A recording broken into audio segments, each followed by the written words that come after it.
National Association of Black Journalists. So we'll be beginning our program very shortly. Thank you for coming out. Thank you. Any questions, anybody? While we're waiting? All right, good. Yeah.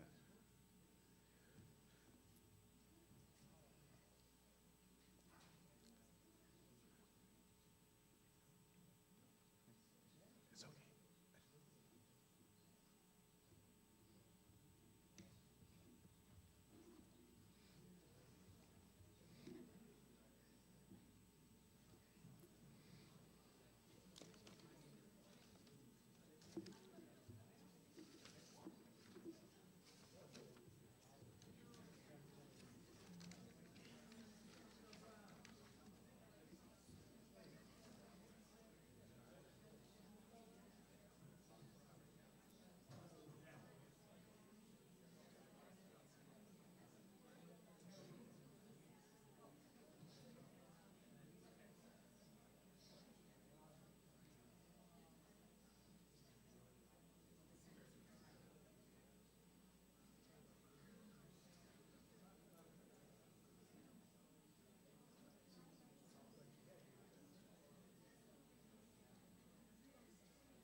So as you're getting comfortable, just relax. We're going to have all of the candidates here responding to questions from the moderator that are many of the questions coming from Columbia College students, and thank you very much for doing that. So you'll get to hear them, and then they'll be here one at a time, not all at one time. So the first one will be Mayor Rahm Emanuel, who'll be first. And the first person to introduce and open in the session will be Kathy Cheney, the president of the National Association of Black Journalists. She'll be here first. And I'm currently the vice president and former president, but what we're trying to do is get more diversity into our newsrooms, and television and radio, newspaper, magazine. That's what our mantra is.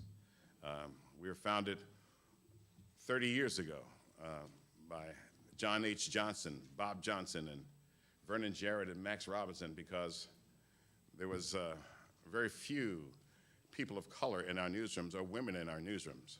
So please welcome, with your warm applause, Kathy Cheney, the president of NABJ.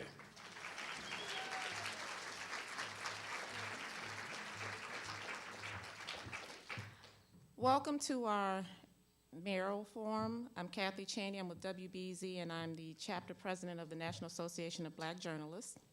And this is? And good evening. My name is Charles Jefferson. I am the president of the Columbia College Association of Black Journalists. And I also work for the Columbia Chronicle. I would like to get started and bring up Dr. Kwanu Kim of Columbia College.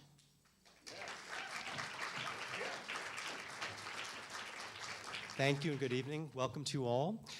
As president of Columbia College Chicago, I'm delighted to be able to offer you my greetings, to greet Mayor Emanuel and all the candidates for tonight's mayoral forum. Thank you also to our hosts, the National Association of Black Journalists and Columbia College Association of Black Journalists. Thank you for all the work that it took to conceptualize tonight and to make sure that it happened here at Columbia. And I'd like to especially welcome and thank all of our students who are here tonight. You all know that I have been sort of on a constant drumbeat about the importance of our college moving towards a much deeper level of engagement with our city, and that really starts with each of you. It's very important that you see as part of your purpose as students connection, engagement, and real engagement with the key issues and really knowing what's going on. So the fact that you're here is very powerful to me. Just briefly, I think it's particularly resonant that this forum is being held here at Columbia College Chicago because of the topic material, and I want to tell you a little story that clarifies what I mean. I was recently in Washington, D.C., being interviewed by the editorial board of Inside Higher Education, which is one of the country's big publications on higher education, and they were asking me what's important at Columbia College Chicago. So I was going through my, I'm trying to get down to an elevator speech, I don't have it yet, and I used the word diversity, and the editor stopped me immediately and said, look, every college president who comes in this room says diversity is important. How can you possibly tell me something that's different? I said, oh, just give me a minute. So I said, look, in higher education in this country, the word diversity is traditionally code for quota.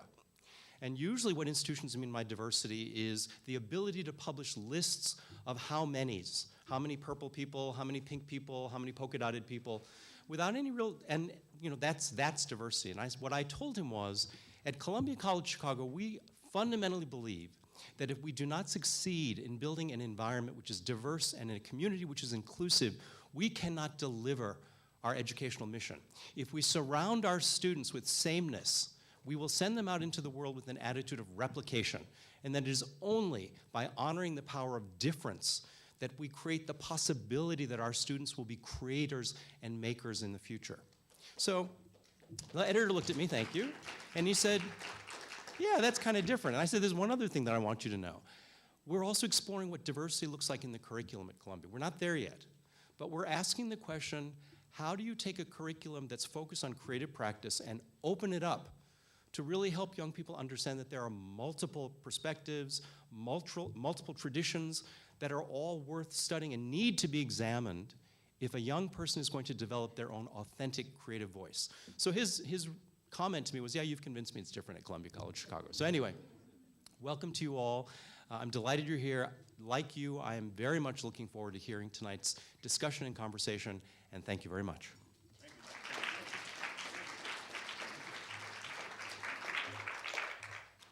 Thank you all so much for being here.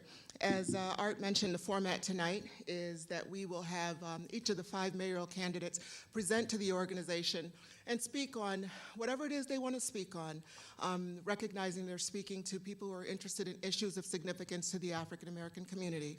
In the audience, which appears right now to be about 50% membership and 50% Columbia College, we have journalists, we have students, we have public relations professionals, and we have academe. So it's a very intimate audience, Mayor, and for all the other candidates who are here.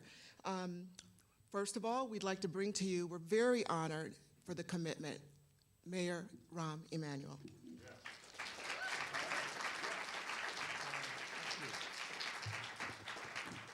I think as I understand, we got about 5-10 minutes, and then we'll do questions. 10 minutes. Okay. A few questions. Okay. Let me thank you. Thank everybody. I want to thank Columbia, most importantly, willing to host this forum. It's an important forum. 4 years ago, the status quo, in my view, and our politics was failing the people of the city of Chicago and the residents. We had lost, between 2001 and 2010, 200,000 people. One of the biggest exodus in a decade from the city of Chicago. Companies and businesses were also leaving besides people. Where other cities had seen a gain, Chicago has seen a loss. And that was because the status quo wasn't working in many different ways, both on the financial side, education, public safety, a series of things. And because the city had walked away from meeting its challenges head on, people were basically taking and voting with their feet. And I believe fundamentally that if you challenged and made fundamental change, people will have the confidence to come to a city that was willing to shape its future, not run away from it. And in that process, if we fast forward to the end, Chicago does lead the country in corporations relocations. It leads the country in job creation of any major city. It leads the country as number 1 in each of these areas in direct foreign investment. It leads the country in families returning back to a city. It also has the number 1 neighborhood library system in America, and also the number 1 park system in America. And I still believe the number 1 Little League in America. Now, that didn't just coincidentally happen. It was because we were willing to do the tough things, the necessary things, to move forward. On the financial side, balanced 4 budgets in a row, without a property sales or gas tax increase, eliminated the per employee head tax. We used to tax people that created jobs. Every year, I put money back into the rainy day fund to the tune of about 45 to 50 million, rather than take it out to meet operating expenses. And every year, we increased our investment in summer jobs, after school, and early childhood education. When I started, 14,000 kids were employed in the summer during summer jobs. Last year, we hit 22,500. In November, when we had the vote, 24,000. So in 4 years, from 14 to 24,000 kids. And I can go on at length about the difference of what those summer jobs have meant to those young men and women. Also a 40% increase in after-school activity. And for the first time ever, starting next year, because of the standards we raised, we will have universal pre-K for all 4-year-olds from a family of need in the city of Chicago, complemented by a full day of kindergarten for every child in the city of Chicago for the first time ever.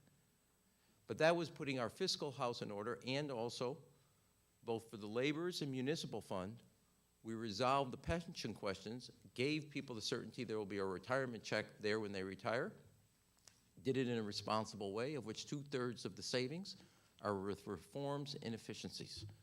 And for the first time ever, 50% of our pensions are now on a course of stability and also able to meet its obligation to pay people's retirement in a way that doesn't drain the city or throw it off financially. On education, before I became mayor, 4 out of 10 kids were dropping out of high school. Just 4 years ago, 42% of our children were dropping out of high school. In 2 years' time, 8 out of 10 kids will be graduating from high school. You will not see another city, major city in America, with a swing in high school graduation rates. I also just, and we're going to start it next year, the Chicago Star Scholarship, which the president has copied, which is If you earn a B average in Chicago Public High Schools, community college will be free. Only city in America. No family, and in 3 weeks, we haven't really advertised it, over 1,000 people have signed up for it. No family will go take a second mortgage or a second job trying to give their kids a shot at the American dream. And for the first time ever, you earn a B average, community college will be free. Our ACT scores, highest ever. Graduation rate, highest ever. Attendance to school last year, highest ever, even in the worst winter. Well, we tripled the size of the safe passage routes in the city of Chicago.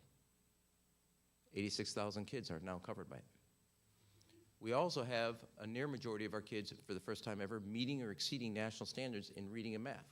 Now, personally, I do not think that just in 3 years, our kids and our teachers got that much better. The system, in my view, was stacked against them. Half the kids in the city of Chicago used to get 2 hours a day at kindergarten, 12,000.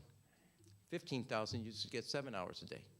And trust me, if you went through the map, the kids that were getting 2 hours a day were the very kids that needed to get 7 hours a day. And they were paying a political price or an educational price for the rest of their lives because our politics relegated half our kids to 2 hours a day at kindergarten. Every child in the city of Chicago now gets a full day of kindergarten, regardless of where they live, regardless of what their race is, regardless of what their background is. 7-hour day. The last city that did not provide it. We have universal pre-K for every 4-year-old. We eliminated the shortest school day and the shortest school year in the country and gave every child a full school day and a full school year. We took the community college system and we took it from the worst graduation rate in America at 7%. It doubled in 3 years, and in 2 more years it will triple to 22%. The World Bank came in to study our college-to-career model and called it the single best career system in America. Now, I put blood, sweat, and tears into that. The other reason is the Chicago Community College system is the second largest in America. More adults and kids go to that system than all 4-year institutions combined in the city of Chicago. And they were being relegated to an educational system that did not provide a job or a career in the same way that what Columbia is providing you as a ticket to your future. We were not providing the kids that go to Harold Washington, Malcolm X, Kennedy King, Truman, Wright, and Olive Harvey. And Richard J. Daley, in case you forgot the other one.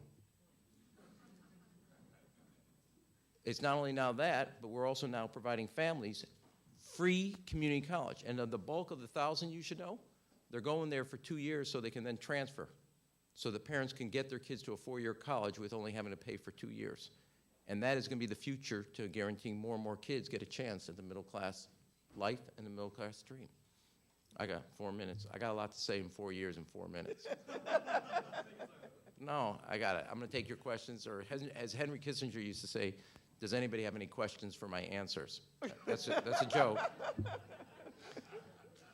But in every way, what we did was challenge something that wasn't working for people. Our job is not done.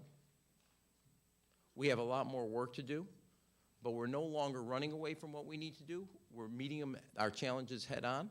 We're finally, I think, both fiscally, economically, as well as educationally, doing what we need to do to give the city a chance to right its ship.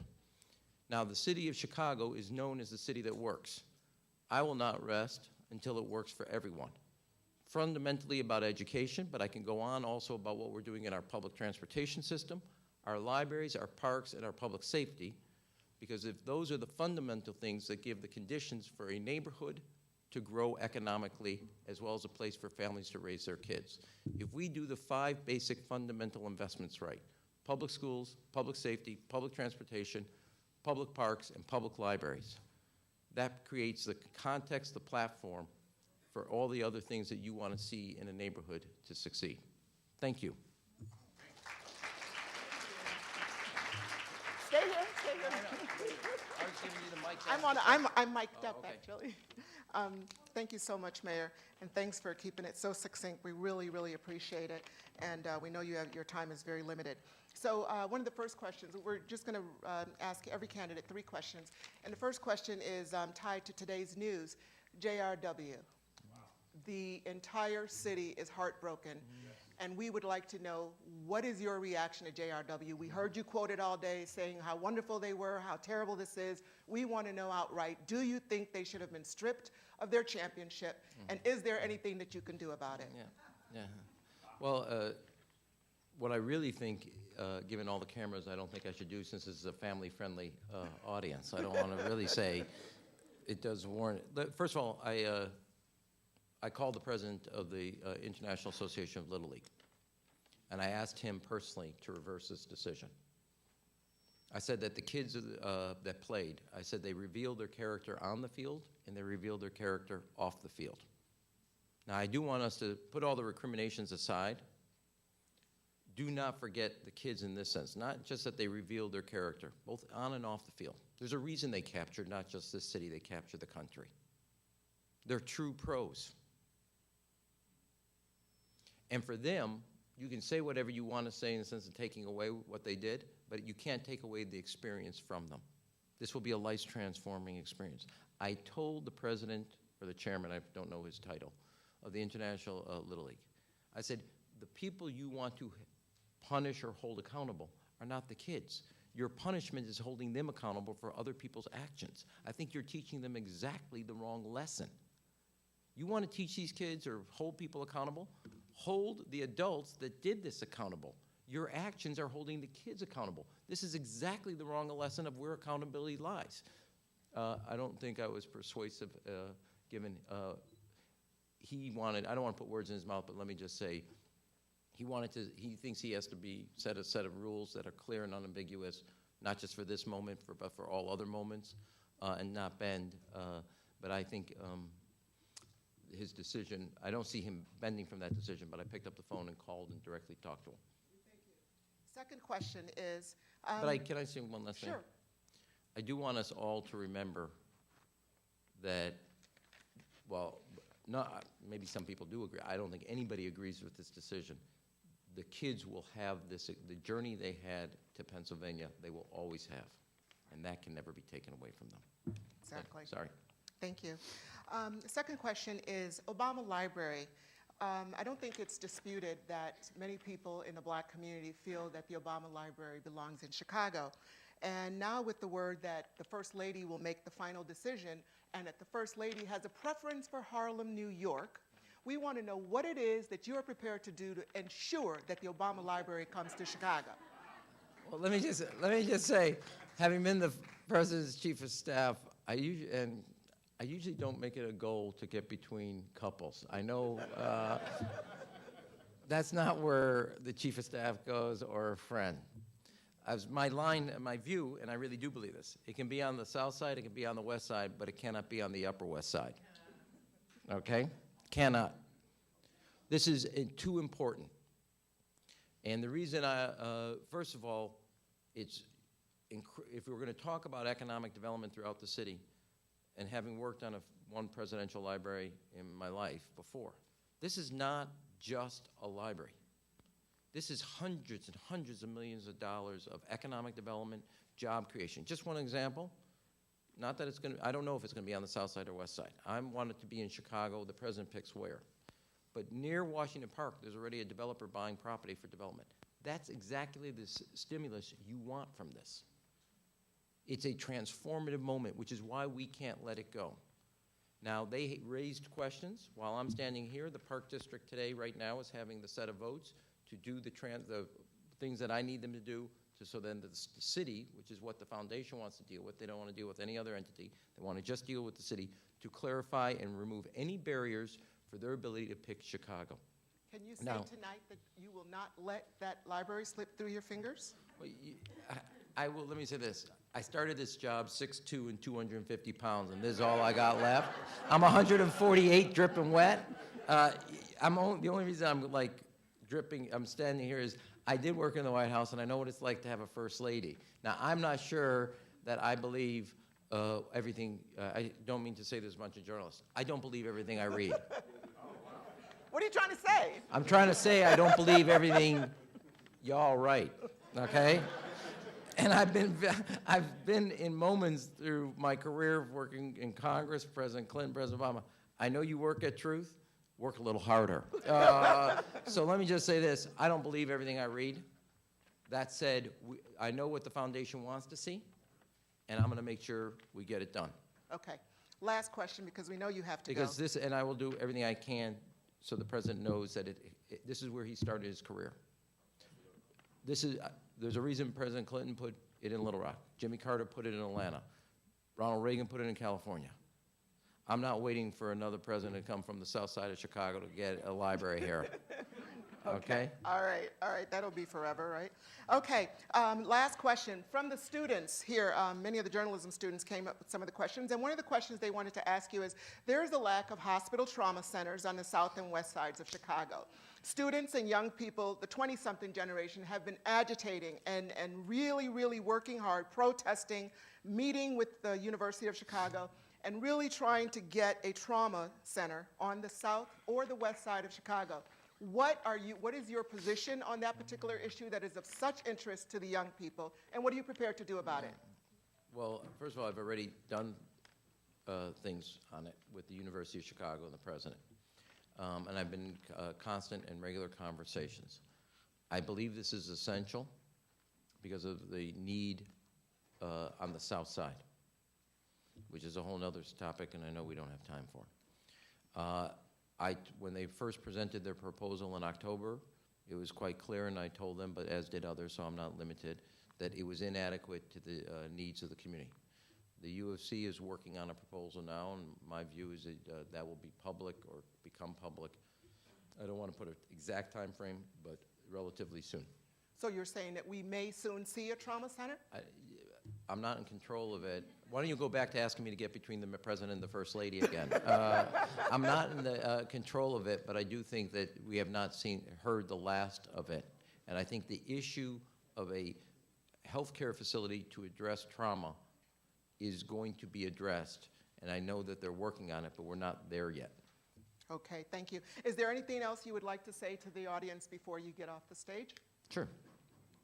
I want to say to the students, while all of us who exist here on the public side have a certain view of journalists and journalism, I think you're at a very important point in our political and democratic process in our society. I actually think you're pursuing a very important profession in helping us as a city, a country, wherever you land. Because our ability to make the decisions we need to make as a city is in large measure, not totally, but in large measure dependent on you doing your job to the best of your ability to get truth. To hold, yes, us accountable, but to also understand and get to the bottom of the story. And so I compliment you for seeking the careers you seek, for the sacrifices you make, the struggles you make, because I think what you're about to do and embark on if you pursue it is a noble profession. Thank you. Your people said they'd kill me if you weren't walking off that stage at 6:15. Can we have a big hand for the mayor?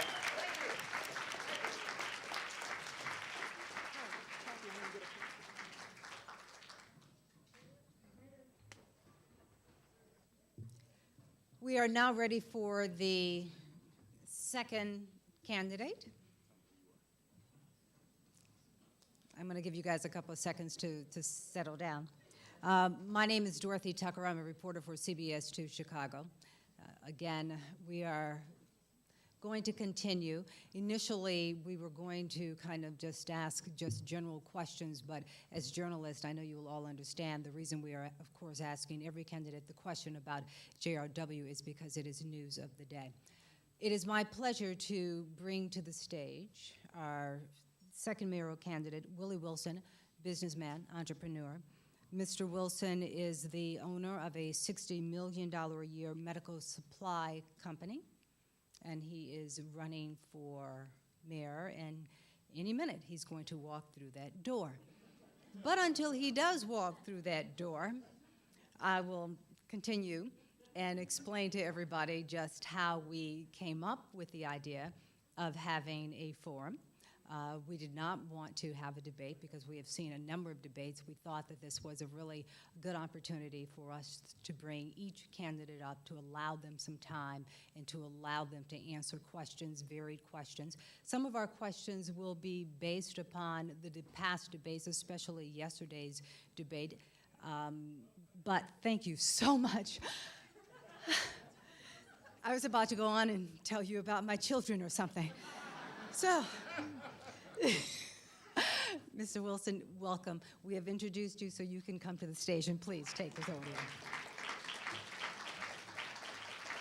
I'm not sure that you, let me explain the rules. You get 10 minutes, I think you know that, to make your points, and then you'll be asked your questions.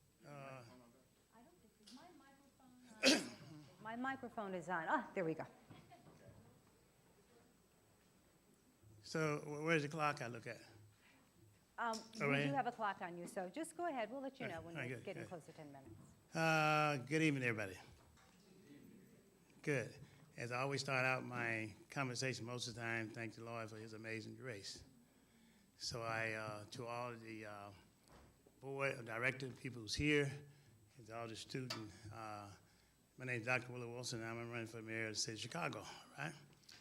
So if I understand this right, you may have 10 minutes to talk and give my viewpoints. You all happen to be blessed to be able to have a college to go to and just to attend to. I didn't get the education. We ran away from home at age 13, so I got a 7th grade education. So we ran from South. I'm basically like 2 generations from slavery. So we ran away from home at 13 years of age, left and went to Delray Beach, Florida. Left from there and we came to Chicago, and we asked McDonald's, founder Ray Kroc, for a McDonald's franchise. So he gave me one. From there we left and got, I think it was 5 or 6 from there. Then after that we left McDonald's as a franchise. And we went to a Omark Medical Supplies. And so from 20 cents per hour down south that I was making, so today we own the company that does a little bit slight, about $60 million a year in business. It is an international company. And so we work hard and we struggle. And basically we still work today, pretty tough and pretty hard.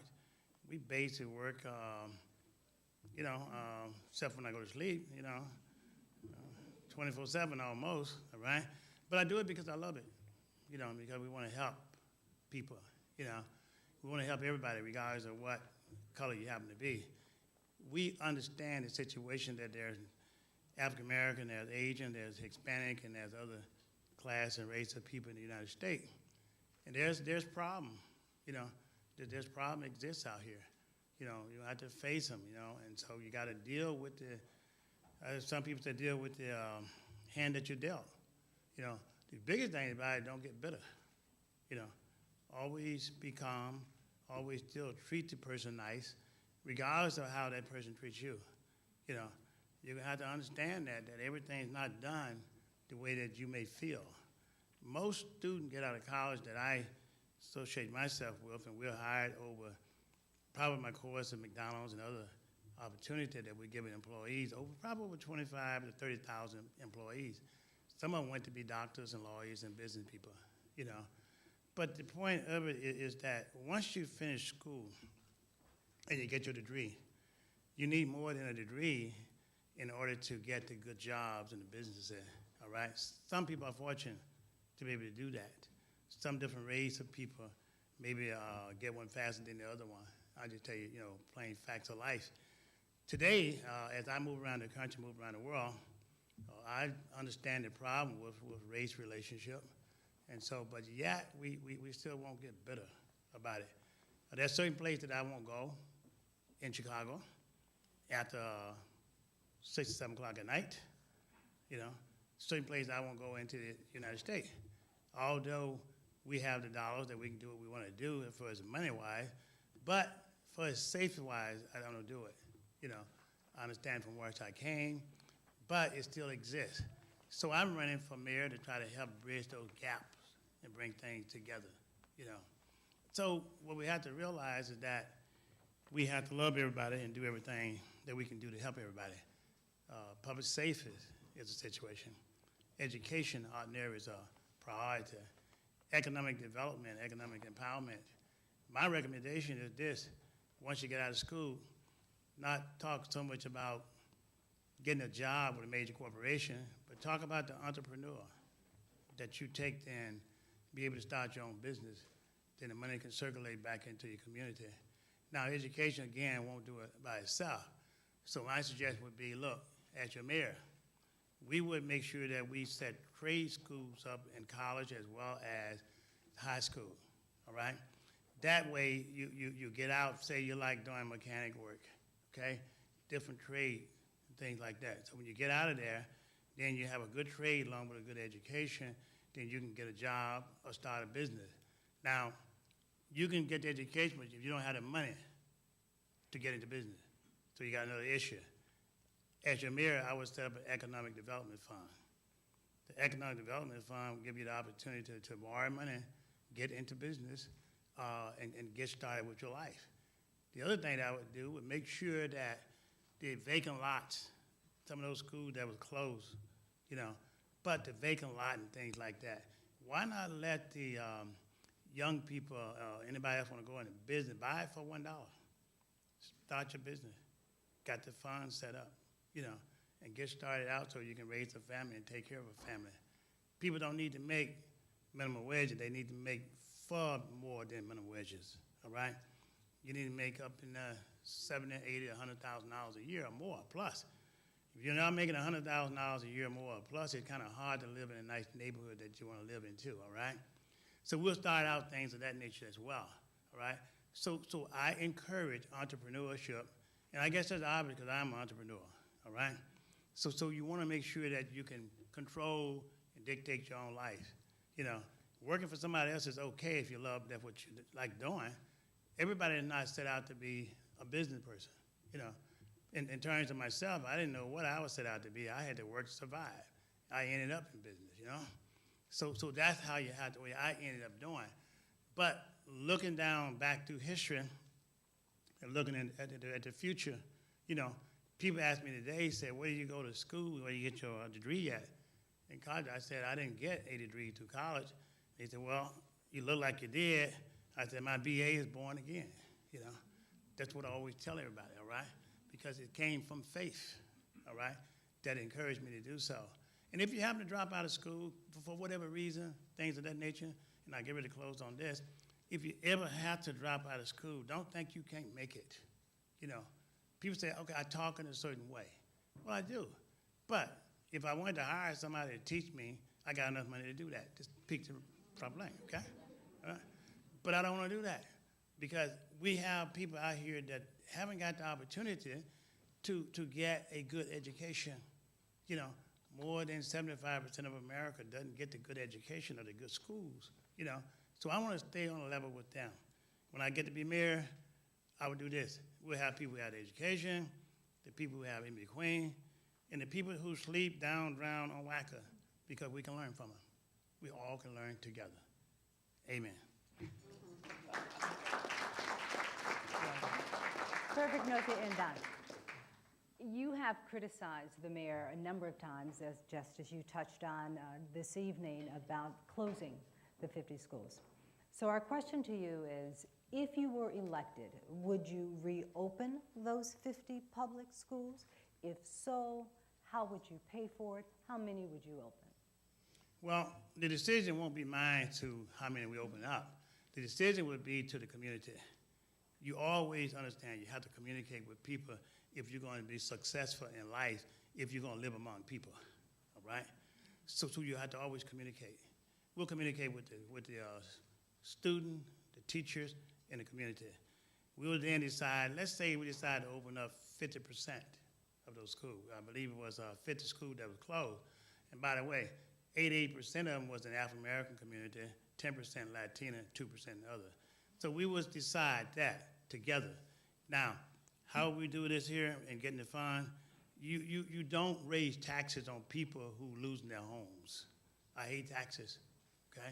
So you do not do that. You gotta find other ways of bringing in dollars. You all probably heard me, I talked about open up Mag Field, okay, $300 million a year, get your taxes, contracts and job. You heard me talk about the casino, $500 million to $800 million a year in the business. Take those dollars, let the city of Chicago, citizens of Chicago owns it, and after they end up doing that, then you take the dollars to lower your taxes and things down. Lower taxes keep people in town to buy gasoline versus going to other parts of the So, city. Dr. Wilson, you're saying that you would reopen 25 schools? If the community want to reopen 25 schools, makes sense, we'll do that. If the community say they want to open more, we'll do it. I'll be put in office because of the community. I'm here to serve, not to take and serve major corporations with $30 million and sell the city out. Okay. During last night's debate, you were asked whether you would support legalizing recreational marijuana. Well, as I said the same thing I said last night. Listen, you're going to smoke it anyway, so why not get the taxes? Why would you support such a measure in light of the...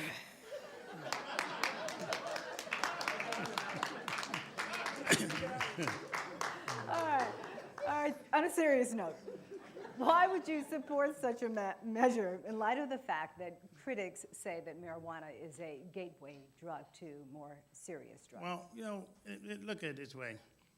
A lot of our kids and students caught with an ounce of marijuana, they go to prison. That's not a reason to destroy their life. You know, it's not a reason to destroy their life. You know, listen, during my time, we may have a certain thing that we wanted to do. It was a generation, but you have to kind of make sure work with the generation, but don't put them in prison for life and destroy that. Let's talk. Let's educate the problem of the matter. You know, I'm passionate about this. Listen, guys, I'm gonna take a check from the city of Chicago. I'm gonna give it all away to non-for-profit. I don't care. You all get me for free, okay? We have a couple of questions that we have asked the other candidates, one of those being today's news. The Jackie Robinson West team was stripped of its championship title. We'd like for you to respond. Just what do you think about that, and what would you do if you were mayor? Okay, is this my last question? Well, If I was so, gonna I ask need one more, but 15 seconds to close with my prayer. Absolutely. That was the last question, yes. Okay, good. Now, Okay. did Jackie Robinson thing? Yes, it is. I actually think Jackie Robinson thing, I basically think it's a lunatic. It's crazy. People out of their mind, okay? All right? That's how I feel about it. Listen, don't punish those young men, all right, for something that they didn't have control of. They work hard. They hit the ball. They threw curveball. They threw even slider that I couldn't even watch on TV fast enough, okay? All right? These kids worked their heart out. In fact, today I made the announcement, look, you gotta hire some attorney to look into this thing. Today, it hurt me so bad, I said, look, I'm going to donate to the attorney who take on this case $10,000 for the fee out of my own money, pocket, because I'm serious about it. You can get emotional about it. Bottom line, it's going to take money to help get this thing looked into and help. These young men work hard. They're not in gang-related situation. They're motivated to do the right thing. Let's keep our youth motivated in a certain way. Let's brand Chicago with our students. What do you want that attorney to do? I want that attorney to look at whoever takes it on. I want to look into it and find other cases where they didn't do this. I want to look into international laws and make sure that their rights and things are being protected. I mean, look, what did they do about this guy? What's his name? They let the air out the football. He's still playing. All right. So they didn't knock out the football league or got rid of Tom Brady. You know, they should have got rid of him because the ball was too soft. You know. Mr. Wilson, you have a few minutes to conclude. Y'all, I have to end my thing with prayer, because this is what gets me where I'm at, all right? All right, dear Lord, we thank you for your mercy and your grace. Thank you, dear Lord, for allowing us to come here. And we thank you, dear Lord, for the board of directors and the people and Arthur Tucker and all those nice guys and ladies, Art Norman, and all the people who made this possible, dear Lord. I hope that I've said some things that made sense in your heart and your eyesight, oh Lord. Teach us to love one another. Teach us to get along. Teach us to not to look at color, but look at the heart. guide us in the way that you would guide us. For though I be free from all men, dear Lord, yet have I made myself a servant unto all, that I might gain the most. And David said, this way, he said, surely goodness and mercy shall follow me all the days of my life. Dear Lord, we all should dwell in your house, Lord, forever and ever. The church say amen. Amen. Thank you so much. Thank you, Mr. Mayor. God bless you. Thank you, Doc. All right.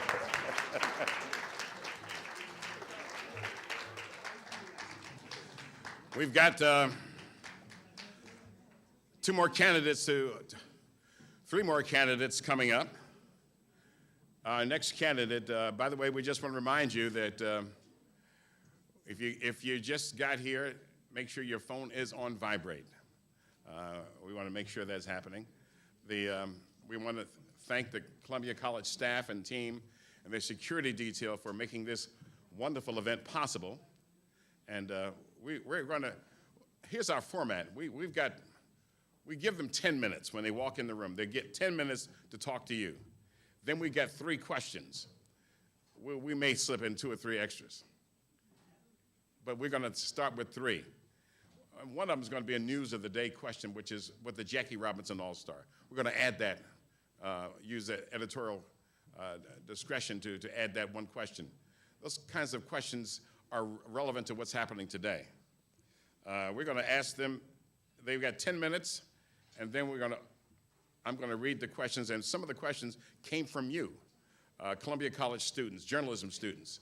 So we're going to hear from you by way of a question. I have the questions right here, and there's some real good ones. All right, so we're waiting for Doc Walls to come in here. But we are the while we're waiting, we're the National Association of Black Journalists. We were founded over 25, 30 years ago in Chicago to right wrongs that were happening in the press corps. And so that's who we are, and we've been on the case ever since. We're ready to begin. I'm going to introduce you to William Doc Walls. My name is Art Norman, Channel 5 News, Vice President of the National Association of Black Journalists. William Doc Walls is a political activist. He's also a product of our public school system. He went to school at Horace Mann Elementary and CVS High School. In 1974, William Doc Walls was on the Public League championship football team. He's an athlete, but he's also a scholar. He's a product of a historically black college, Tuskegee University. After that, he went to law school at Chicago Kent College of Law. Many of us at the press corps know him extremely well because when Harold Washington was mayor of the city of Chicago, he was the chief scheduler. We had to go through William Doc Walls to talk to the mayor. But he's walked this walk before. He ran for mayor in 2007 and again in 2011. He's a proud dad, 3 kids, and 6 grandchildren. Please welcome William Doc Walls. Okay, brother. Got 10 minutes. 10 minutes. Good evening. How's everybody doing? Certainly a pleasure to be here. As was indicated, my name is Bill Doc Walls. And back in 1982, when Harold Washington announced his candidacy for mayor, every fiber of my being stood up, and I knew I had to get involved. So I took a leave of absence from law school, and I helped to organize the Lawyers Committee for Harold, served as president of law students for Harold Washington, served as his assistant scheduler, and then became his direct assistant. And in that capacity, I had the pleasure of traveling with Harold locally, nationally, and internationally. Sat in on 70% of his meetings, reorganized the departments of streets and sanitation, the Department of Water, the Department of Sewers, the Department of Inspectional Services, helped him to interview most of his department heads. He would tell his department heads, nobody speaks for me except for Bill Walls. I was 25 years of age, had awesome responsibility. Harold used to say there is no school for mayors, but if there was such a school, it's the school that he took me to.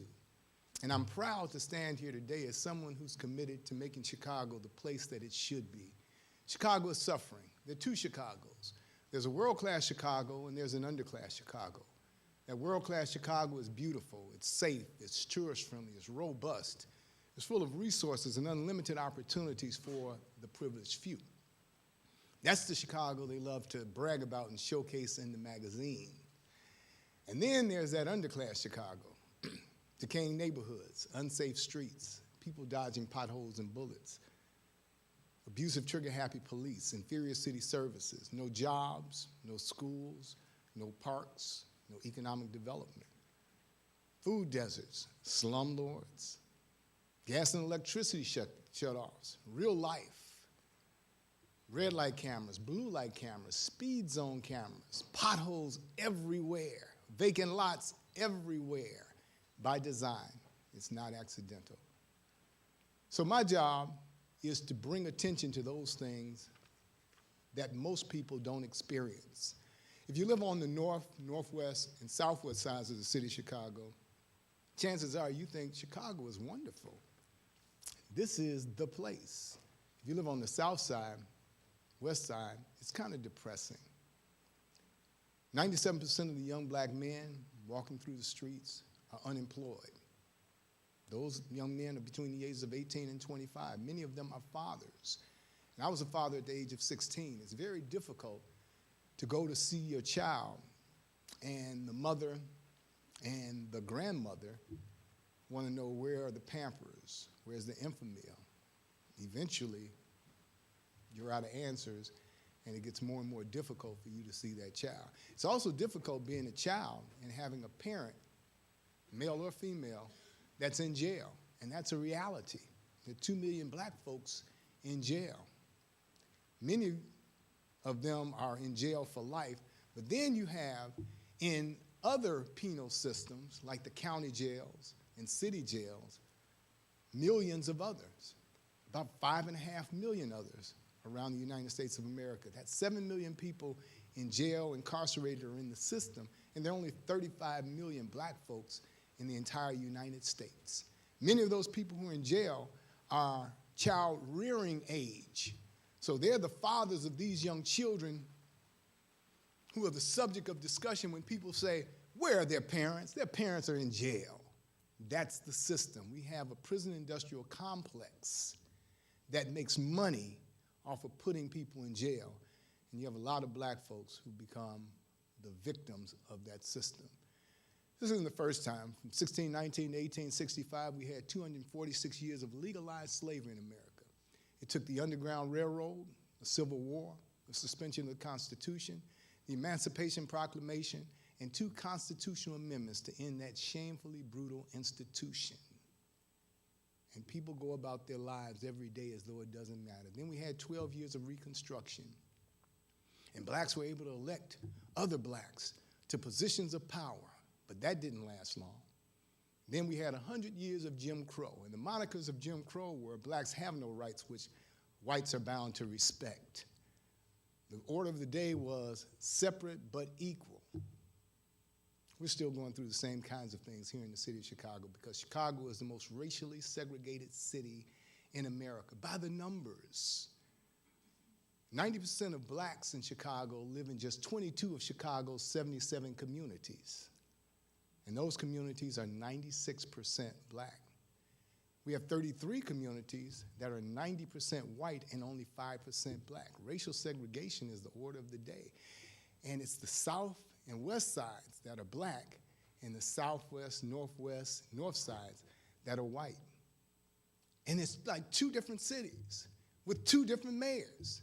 You have the good Rom over here running the north, northwest, and southwest sides, and he implements best practices. For example, when structures go into foreclosure in the white community, he brings in the financial institutions, brings in the community, and they preserve and protect those properties until someone is ready to take them over.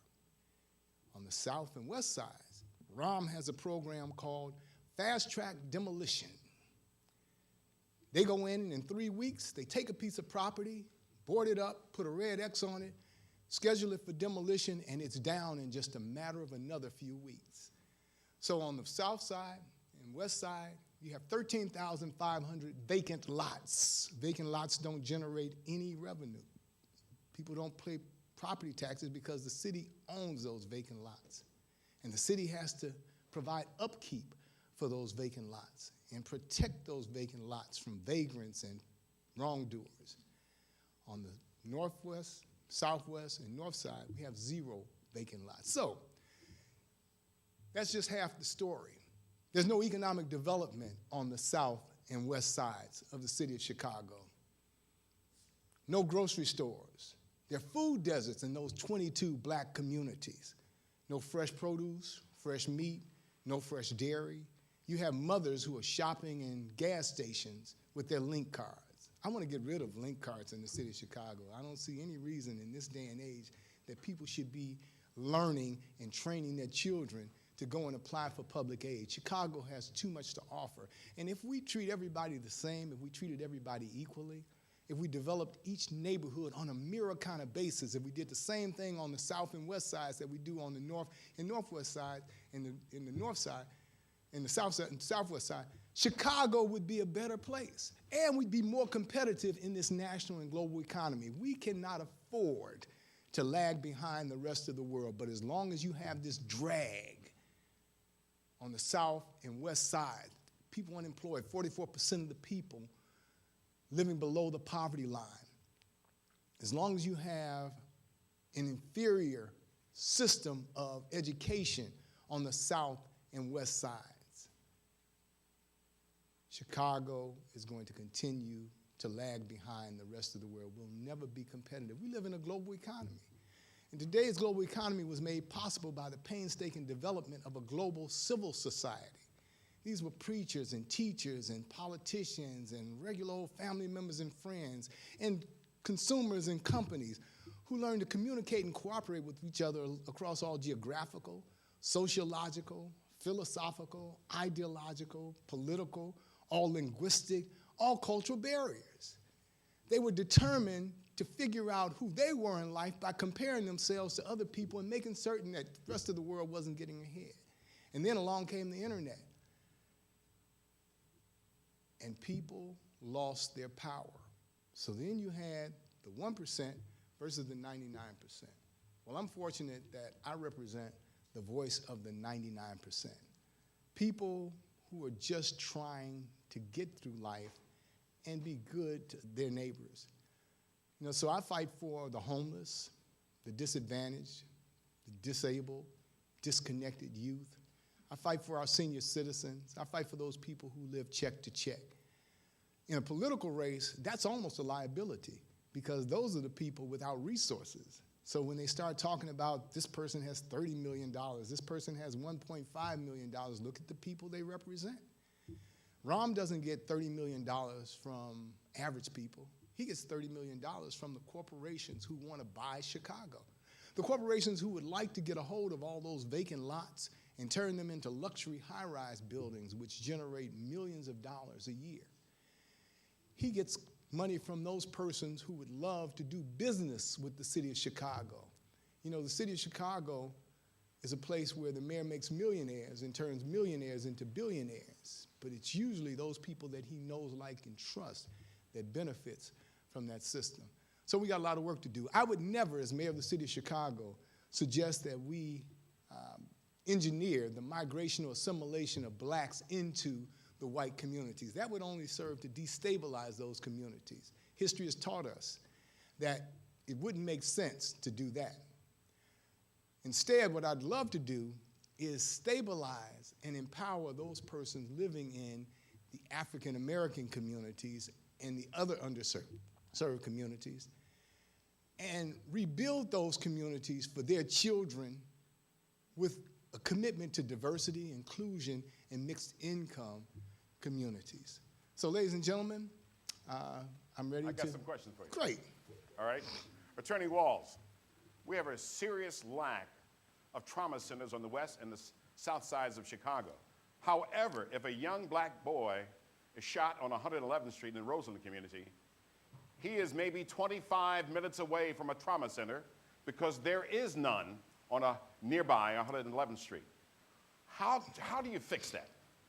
That's right. The nearest trauma center is Little Company of Mary, and a person would have to cross 4 railroad tracks. So imagine a railroad train coming across that track and you're laying there shot and bleeding to death and fighting for your life. It's a sin and a shame that we don't have trauma centers. The University of Chicago stopped accepting people. Trinity on 93rd Street stopped accepting people, and they eliminated trauma centers. Hospitals are not-for-profit organizations. Under my administration, to retain their not-for-profit status, they would have to develop trauma centers in the city of Chicago. Providence Hospital, let's make that a trauma center, level 1 trauma center. And if those hospitals elect to opt out, we'll allow that, but they'll lose their tax-exempt status, and that money that they pay in taxes, we would use to develop a trauma center. The next question is from our students, journalism students. These are our anchor people, writers, reporters, editors, and photographers of tomorrow. The question, how would you make it easier for ex-felons to qualify for a business license? Well, the first thing that we do on all licenses and all applications is take the box off of the application so that a person has an opportunity to present themselves to the individual who makes that decision and doesn't get excluded simply because that box has a check in it that says, I have a background. We have to restore people to first-class citizenship. How do we make it easier for you to get a business license? We get rid of some of the red tape. We decentralize the program. We, instead of having everybody come downtown, we allow you to come into your neighborhood and have a center there for business and economic development. A center that will not only allow you to apply for a license, but will direct you and assist you in applying for loans or the kind of grants that we intend to give small businesses in the city of Chicago. We think that rather than spending money trying to woo Boeing, McDonnell Douglas, Honeywell, and others to come to Chicago and bring their headquarters with 140 jobs, we'd much rather stabilize businesses in our community and develop businesses in our community. Another question from one of our young people. Do you support establishing a casino in Chicago? No. Casinos would hurt the average person. But I am in favor of establishing casinos at Midway Airport and O'Hare Airport behind the security gate. And that would be a way for business travelers or recreational travelers who choose to gamble and play games of chance to get that out of their system. But then you wouldn't be impacting homes. Here's what would happen. You'd have family members who would get addicted to gambling, and as a result, you'd have people who would lose their homes, and who would suffer? The children. The only way that I would consent to a casino is if we had an insurance policy that said if somebody comes here and loses their mind gambling, then you all pay to keep them in their homes. Wow, okay. All right. Another question from our young people. We know that if you're a lawyer, you know there are a lot of young people in jail because of use of marijuana, and their future is somewhat tainted. How do you stand about the legalization of marijuana for recreational use? I've been paying careful attention to what they're doing in Colorado and Washington State, and I've noticed that the crime levels have dropped tremendously. And you all know why, because a person will say, now what was that I was getting ready to do? So, is that what no, they say? I don't know, is that what they say? So yeah, no, I would favor the legalization even of recreational marijuana. But here's the interesting thing. Okay. It's just like they used to have the policy wheel here in Chicago, and that generated income in the community. They got rid of the policy wheel and created the lottery, so the state benefited. We've always said that as soon as they can figure out how to tax marijuana, they're going to make it legal. Isn't that what they're doing? They have dispensaries popping up all over, even here in Illinois. And step by step, it's going to become recreational. Okay. We got some real bad news today about the Jackie Robinson All-Star Little League team. They were stripped of their title. We talked to the other candidates. This is one of those add-on questions because it's news of the day question. What do you think of that? They are still champions in our eyesight. Those little children just played baseball. And I haven't seen the actual boundaries, because this boils down to geographical boundaries, not an issue of drugs or stimulants or human hormone growth abuse or anything like that. This is about whether or not the map outlining the Great Lakes Little League was accurate and followed. I think that Little League should have approved the map, and I think it's been public all the time where those children live. The other issue that I have is many of those children were homeless. You know, when we closed down the projects, 210,000 people were displaced, and they were pushed out into those southern suburbs. So the question for me becomes, did some of those children have an address in one area because their parents wanted them to go to a better school in their grandmother's house, but they actually lived in the boundary? I think there are a lot of questions that have to be asked. Chicago is unique. As I described earlier, we have unique circumstances. We live in gang communities. Gang lines are clearly drawn. The police recognize them. The city recognizes them. So sometimes parents do extraordinary things to keep their children safe, but I don't want those children to feel as though they were cheaters, because you go from champion to cheater. That can be traumatic to these young children. I want to inspire them. I want to see us have a rally welcoming them back into our society and letting them know no matter what, we love you.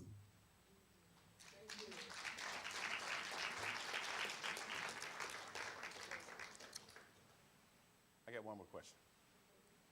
This must be a good If one. elected, it's from our students. When elected. All right, when, he's good. Would you work to get the minimum wage increased to $15 an hour?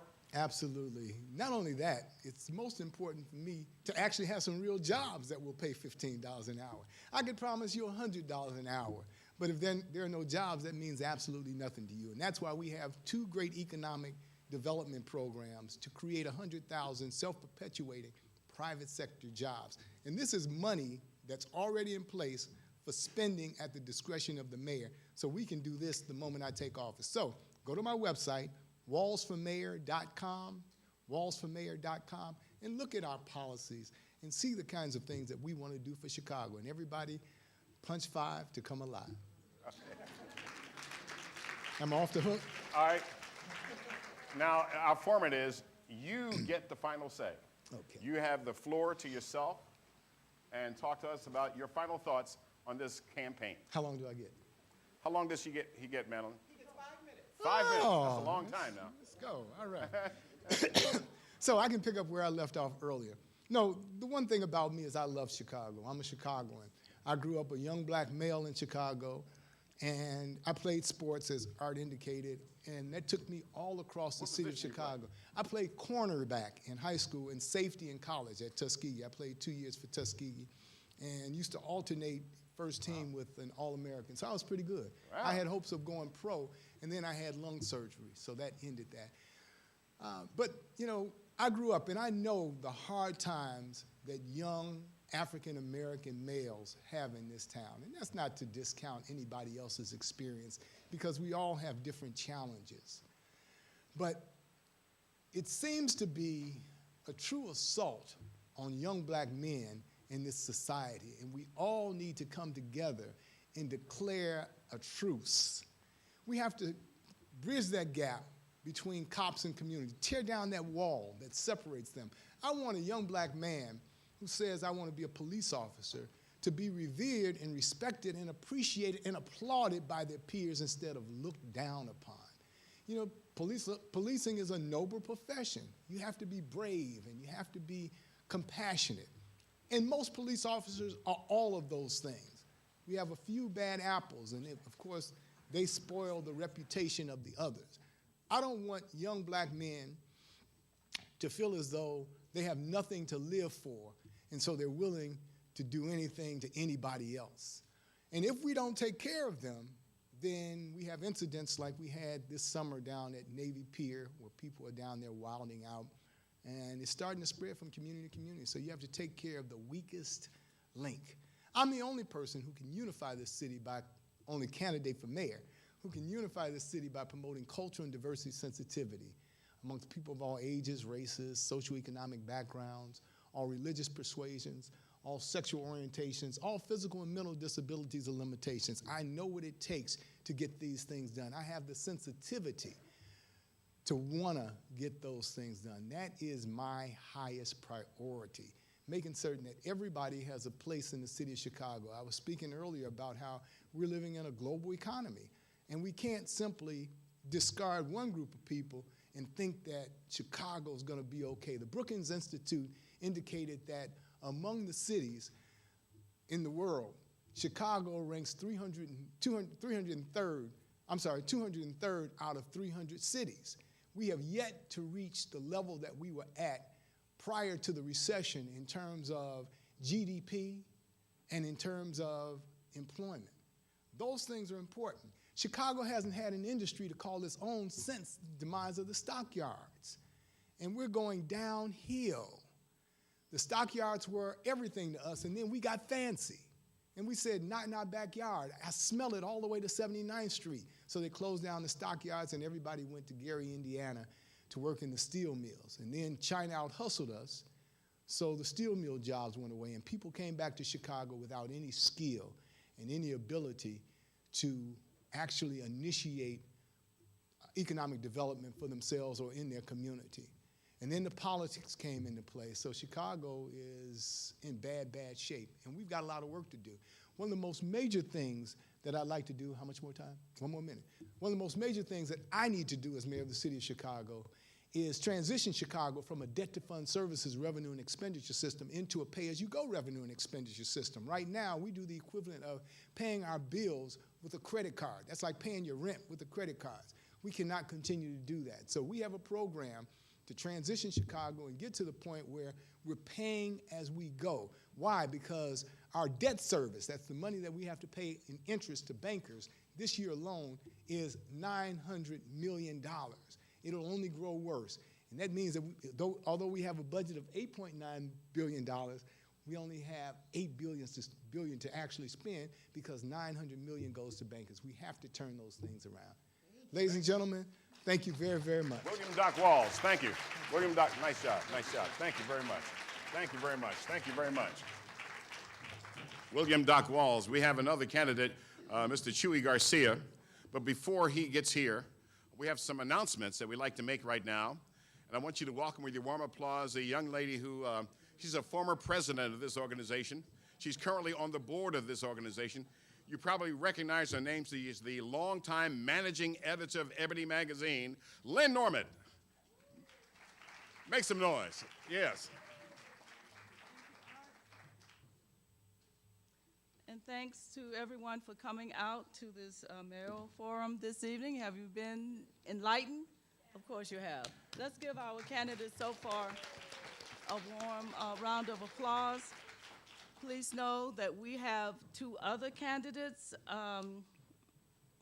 Cook County Commissioner Chuy Garcia, and he will be here shortly, and Alderman Phil Reddy. So it's not over. Do not think that at all. All candidates have confirmed, but we did a lot this time to make some announcements. As you know, we are the Chicago chapter of the National Association of Black Journalists, and we want everyone to know or remind you that the National Association of Black Journalists is having our annual convention this summer, August 5th through 9 in Minneapolis. That will be our national annual convention and career fair. And we will be celebrating NABJ's 40th anniversary, which is a milestone for us. Thousands of journalists, media executives, public relations professionals, and students will attend to network, participate in professional development sessions and seminars, and celebrate overall excellence in journalism.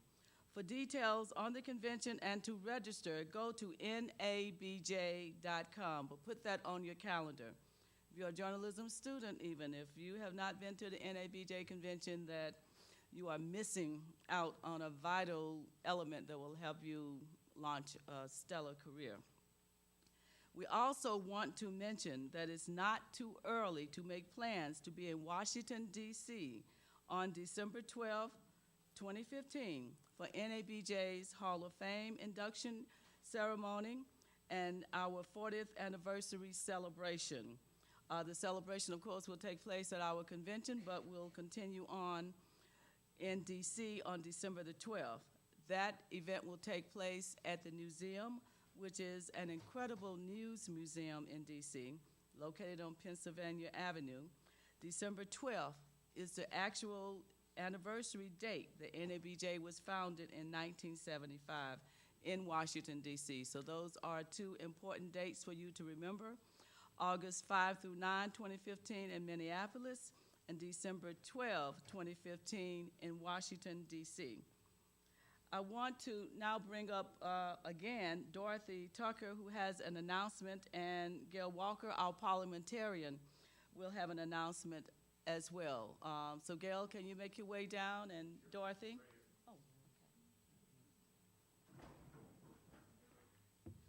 We have a lot of activities that we host. As you can see, this is one of them. We do a lot with the NABJ Chicago. We're a very active chapter.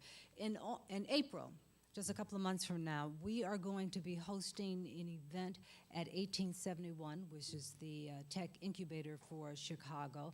At that time, we're inviting people on a Saturday, especially those of you who are journalists, to join us so that we will have an opportunity for some young entrepreneurs, some of the startup companies there. We're going to give them a chance to stand in front of us and pitch their different startups, their apps, their websites, whatever kind of companies they have, and then we as journalists will listen to their stories and just kind of try and help them perhaps shape their pitches, give them some kind of feedback. It really is an opportunity for us to get to know more about 1871. It's also an opportunity for us to find some stories, and we are all about trying to find innovative ways for us to gather stories, learn different things. There's a lot going on at 1871. I think as journalists, there's an area that we really don't focus on, and we at the local chapter are trying to figure out how to learn more about the startup world, because there are jobs out there. I was speaking with someone and I wanted to share this with the students especially. They suggested that if you today are majoring in journalism, you might want to minor in stats, minor in business, minor in accounting, because what's happening in the world, all of the data is out there. All of these companies, they collect data, and what they need is for someone to read the data, interpret the data, and then write and tell the stories of what that data is producing. They have all these wonderful math minds that are gathering this stuff, and they can analyze it, and then they need someone who can write. So it's just a different avenue that I think we as journalists sometimes don't think about. It's a different industry, so that's what we're trying to do. In April, we had a meeting there a couple of months ago where we went over and we toured 1871. It is a fascinating place. There are just not a lot of the people over there who think about writing, who can write, but even those people who have those startups, they're sometimes looking for people like us, looking for writers. So we're just trying to learn a little bit more about it, and if you have a chance, continue to check our website, because we will eventually give you a date. We know it's in April. We're still trying to work out the details. It is going to be on a Saturday, because many of us, work Monday through Friday.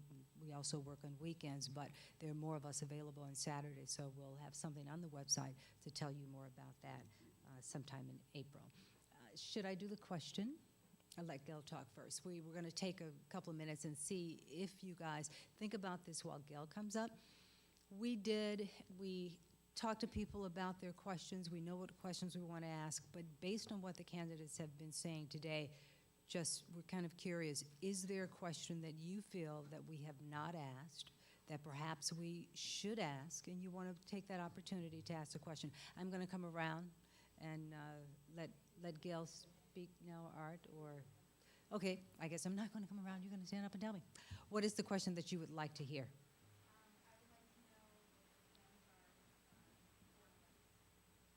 Plans for Very good question. an elected school board. Okay. We've got a couple more candidates that are coming up, and we will make a point of asking them what their plans are for an elected school board. Got one in the back? That was the question. Stand up. Big voice.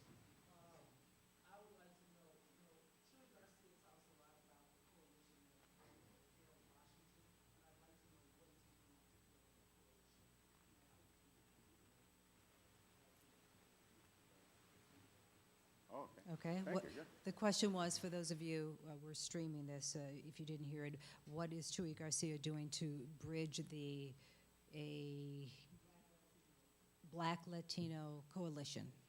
So that is a question we'll try to get in. There was one more gentleman over here, and then I'm going to move on. No?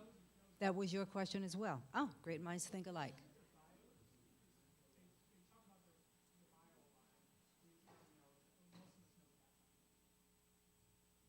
You want to know more about their bio? Shorten their bio part.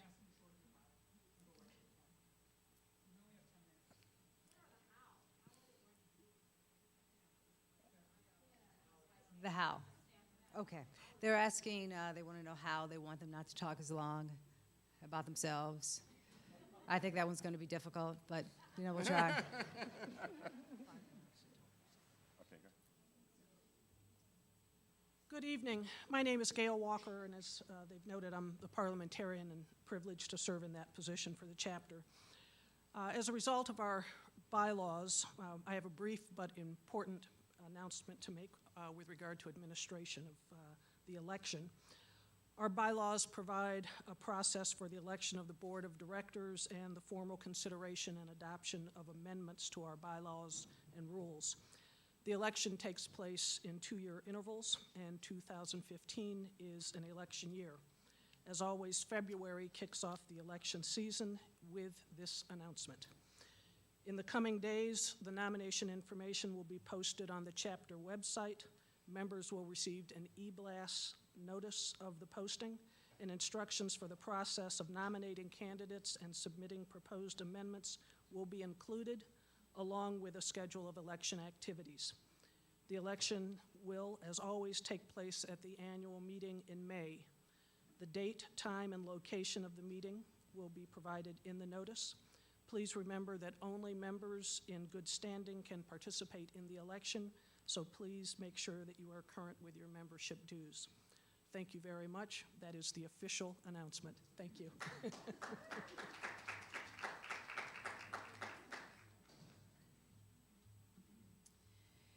Hello, everyone. My name is Yolanda Joe. I'm the director of the broadcast program here at Columbia College, Chicago. We just wanted to tell you how much we appreciate you being here today. Columbia College Chicago is known as a very creative school, and we're famous for that, as we should be.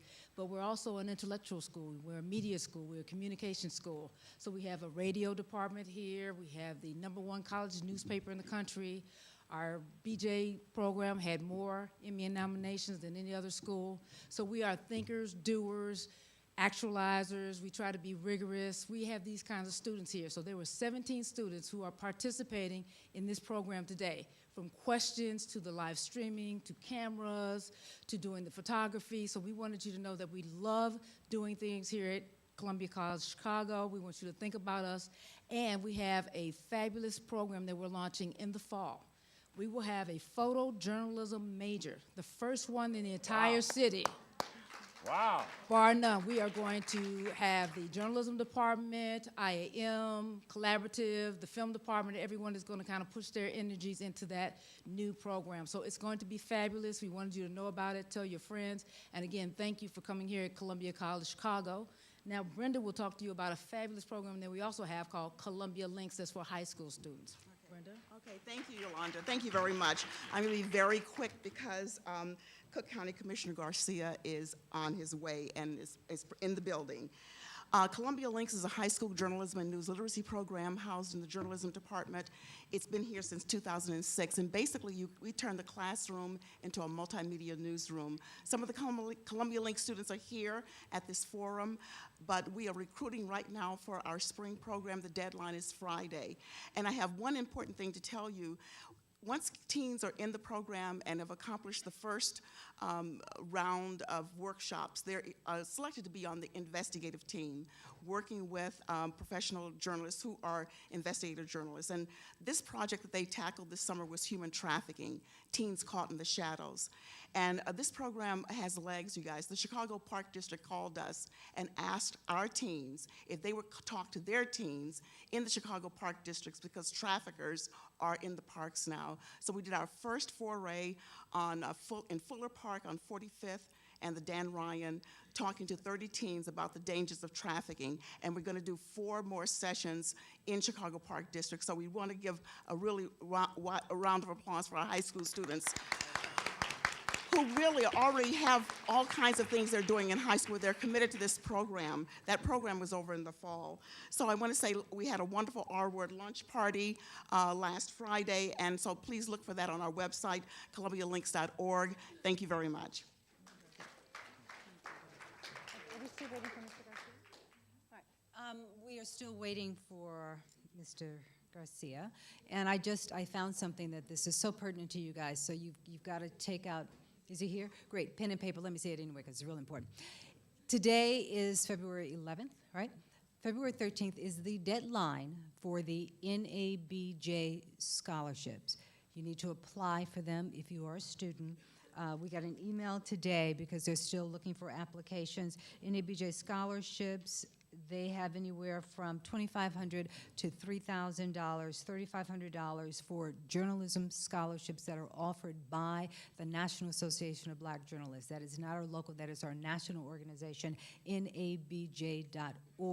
If you are a J student, if you know a J student, then you need to hurry up and apply because the deadline is February 13th. So, continuing our program, our next candidate is oh my God, I was just about to say Jesus.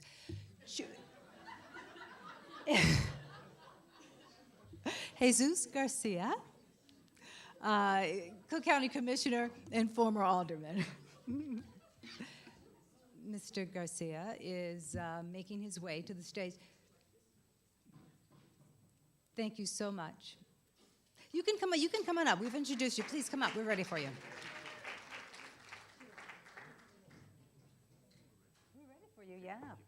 Yeah, we're ready for you. Please, you have 10 minutes, as you well know, to make your points. Thank you, Tucker, and to the National Association of Black Journalists. Thank you for the invitation to be here at Columbia College. I just met your president, Dr. Kim. Delighted to be here. My relationship with some of the pioneers and I think founders of this organization actually go back quite a few years. I had the distinct honor of knowing and working and engaging and forming a relationship, a friendship relationship with people like Vernon Jarrett, someone who has passed, but someone who certainly made an impression. A founder, all right, yes. Yes, and, and speaking of some of those folks, the man whose voice is unequaled in Chicago media, Art Norman, and also a great longtime acquaintance, and of course, thank you for, for the invite, President Kathy Cheney and Lynn Norman, who I just met, and of course, Richard Steele. I already mentioned Dorothy Tucker. And I'm delighted to be here tonight to share some thoughts with you about why I took the step of running for mayor of Chicago, a little bit of my vision, and then of course we'll get into the question and answer period that will probably be most productive and relevant to each and every one of you. I decided to run for mayor because I believe the city is at a crossroads. The path that we've been on works for a select few in the city of Chicago.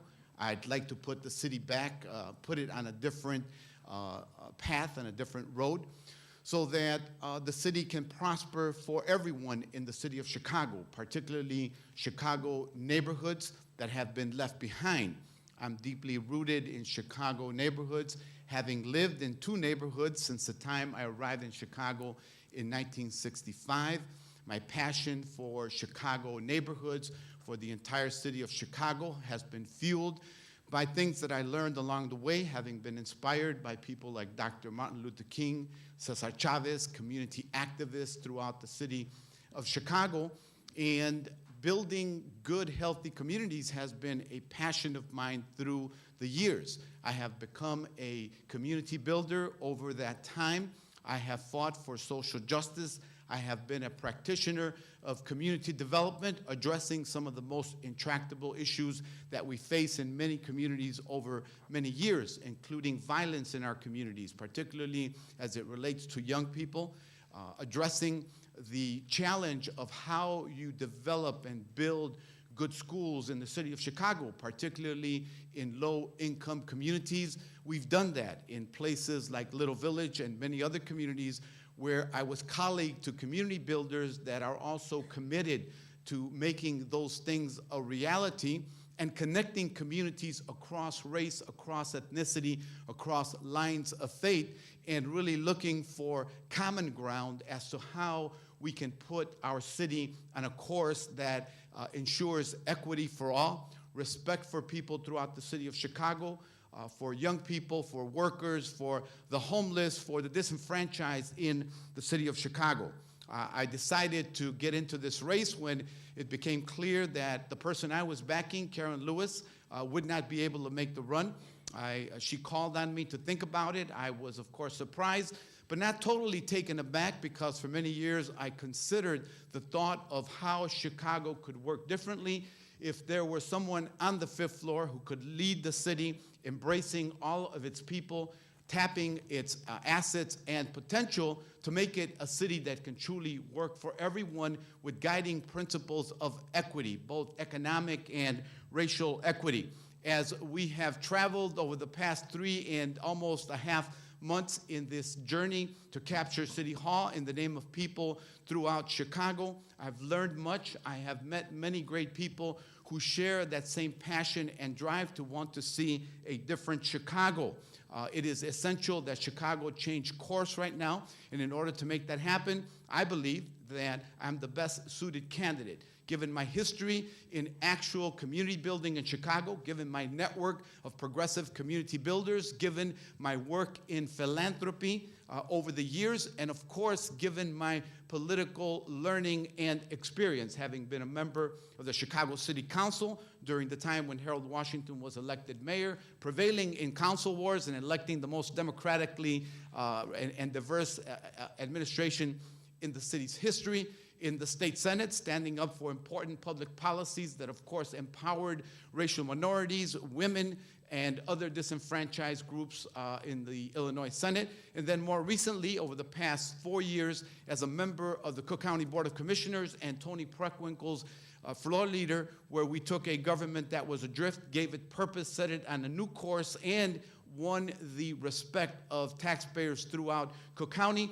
While we did significant things in the area of criminal justice, reducing the jail population, especially over the past 2 years, from approximately 10,000 to 8,600 and continuing to go down, recognizing that there is a disproportionate incarceration of minorities in Cook County, that there are many disparities that lead to that grim picture, that reality, and we're addressing it. Chicago needs new leadership. I believe that I have the ability to bring together a multiracial, multi-ethnic coalition rooted in important principles of equity, and that we will have an opportunity to make an important mark on the city's history on February 26th. Chicago, in order to become a truly world-class city, must have world-class neighborhoods. They must become the great priority of a new administration, and I think that my life's work has prepared me for leading the city over the next 4 years and ushering in a new period of democracy, of inclusion, and most importantly, of equity for all the citizens in the city of Chicago. Thank you very much. Thank you. Please stay there. This is a question from our audience. Sure. Your history with the Harold Washington Coalition is well known. What are you currently doing to build a Black Latino coalition? I have remained very loyal and passionate about cultivating the potential of these two communities, the African American and Latino communities. Why? Because together they comprise a majority of the population in the city of Chicago. While having different historical experiences, many of the challenges for both of these communities are quite similar in terms of overcoming some of the historical barriers that the communities have had. One of the initiatives that I've been a founder of over the past 8 years is known as the United Congress of Community and Religious Organizations, where we have brought together people of color, including Asian, Muslim, Latino, and African Americans, to discuss policy initiatives at the city, state, and federal levels that can forge a common agenda among these communities, addressing issues of inequality, of stereotyping, and ensuring, especially issues in areas of criminal justice, of housing, of economic development, are addressed in those different legislative halls at both local and federal and state levels. This is a part of the work and a part of the reflection of my commitment to bring Chicago's diversity together for the common good. As we move forward over the next 2 weeks that are left before the February 24th election, we have a tremendous opportunity to bring the two communities together, as well as the rest of the city of Chicago, in a democratic coalition that can win, that can demonstrate to the rest of the country that if cities like New York and Chicago can come together and fight against a corporate agenda that features the dominance of the super rich and the super powerful, and end the control that they've had over the city of Chicago, that next year, presidential year, when congressional elections will also be held, can bode well for initiatives like an urban agenda, the rebuilding of America's infrastructure, as well as creating thousands and thousands of job opportunities for people everywhere in the country. This is a momentous occasion, a historic opportunity that we face to address America's needs not to be left behind. Our systems of infrastructure are crumbling. It's a great opportunity to put people to work at a great scale and to stimulate the economy and to address inequities, historic inequality. Thank you. We've got a couple of other questions. Yes. This is also from the audience. Are you in favor of an elected school board? I do support an elected school board. I was a member of the Illinois Senate when the bill to take away even the city council's authorization or approval requirement in the city council to the mayor's appointments. I think it's high time to join the rest of the state of Illinois, because even Rahm Emanuel's home high school, New Trier High School in Winnetka, has an elected school board. If it's good enough for Winnetka, it's good enough for Chicago. It's time to move in that direction. The citizens of Chicago deserve more control and say-so over who administers the policy of the Chicago Public Schools. In last night's debate, you mentioned that you and candidate Fioretti had a deal not to attack each other. During the campaign, Fioretti obviously ignored that deal. Do you feel betrayed? And if so, does that mean the gloves are off for you the next 2 weeks? Our campaigns engage in conversations about the future of the city, and that both of our campaigns represent change for people in Chicago. And that thus we would concentrate on exposing the lies, the broken promises of this administration over the course of the campaign. I have been true to that commitment and that spirit. I don't feel betrayed at what has occurred. For me, the important thing is to continue to build momentum for regime change in the city of Chicago, and to build a progressive coalition, a diverse coalition that can triumph and become the will of the people in a new administration in Chicago. So that means that you will not attack Fioretti or any of the other candidates? He is not my opponent. He is a mayoral aspirant, and I will continue to treat him with the highest respect. Okay. This is a question actually from the students here at Columbia. There is a lack of hospital trauma centers on the south and west sides. How would you fix this problem? The south side of the city of Chicago is the most underserved part of Chicago and the region in terms of access to trauma services. I believe that the south side needs a trauma center like other parts of the city and the county have. I think the University of Chicago needs to step up and embrace the idea, accept the demands that have been made on it by the surrounding communities. This is how you demonstrate that you are a good partner. I would also entertain the idea of sitting with them when elected mayor, as well as with the Cook County Health and Hospital System, to discuss how we can create a trauma center on the south side of the city. Another question. How will you make it easier for ex-felons trying to re-enter the workforce qualify for business licenses? I support the movement to ban the box so as to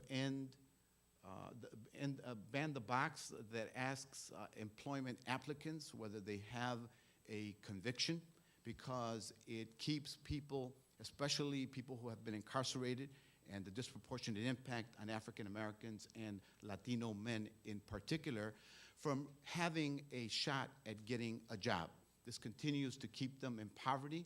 It continues to keep them at risk of reoffending, and it continues the pattern of recidivism that many of these men have. What many of these men who are formerly incarcerated need is support. They need services, and we need to invest in the opportunity that they can have at creating a job.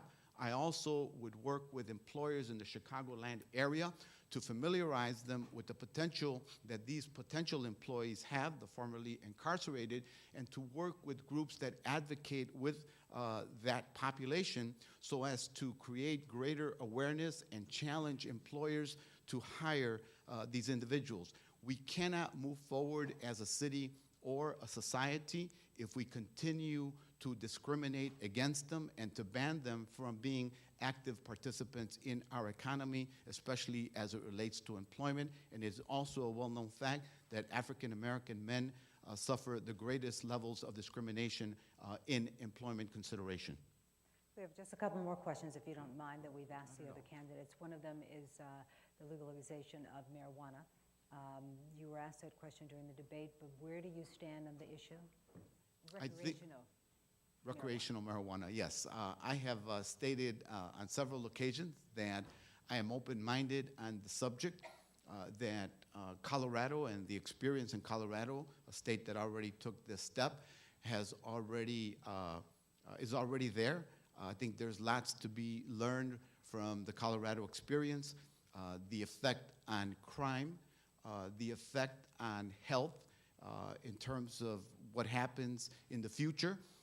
And of course, we also should look at the revenue potential that I'm told is a real possibility. And of course, we're strapped for cash in Chicago and the state of Illinois and its economy. So I would remain open-minded about it. I would like to continue my analysis of the Colorado experience. I have met with a retired law enforcement officer in Colorado who thinks that the war on drugs has been a fiasco, and that we need to be more realistic and open-minded about the drug laws on the books nationally, and of course in the states, that mandatory sentencing has been a fiasco because of its disproportionate impact on people of color, and that it needs to be rethought. So I remain open to it. I am a student of the Colorado experience, and I wouldn't rule it out.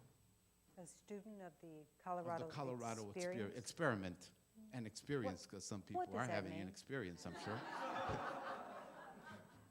What does that mean?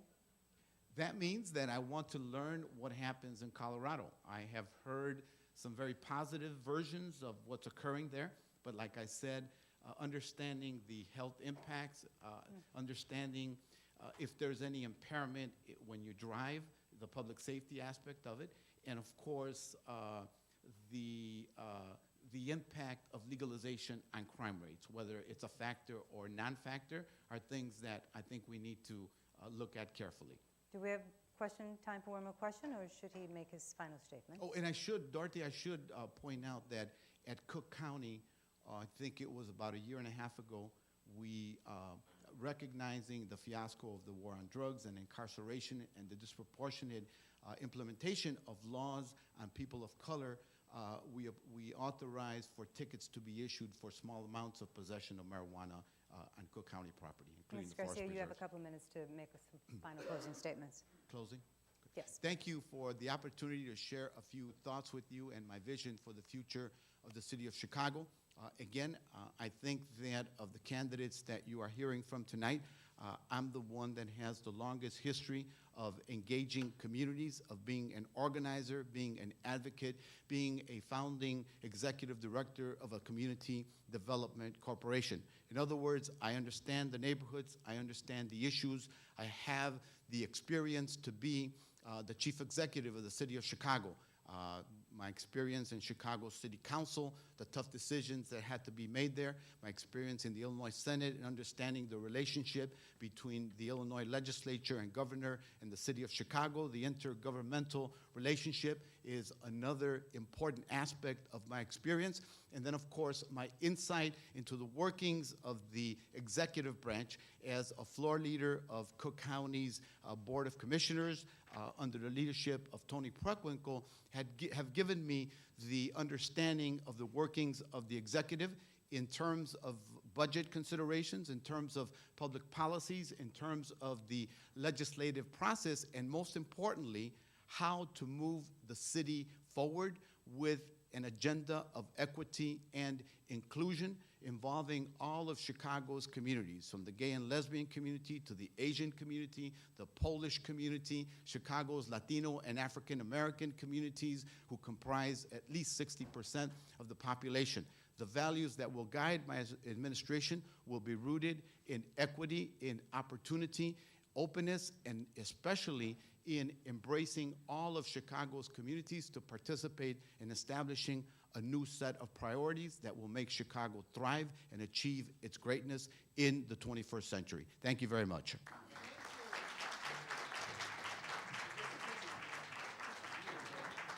Pictures, you and the president? Where? Got some more pictures.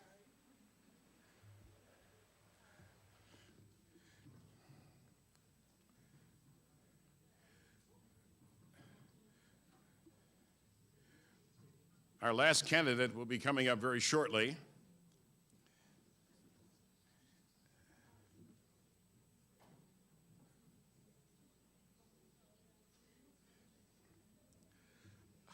Our last candidate will be coming up shortly.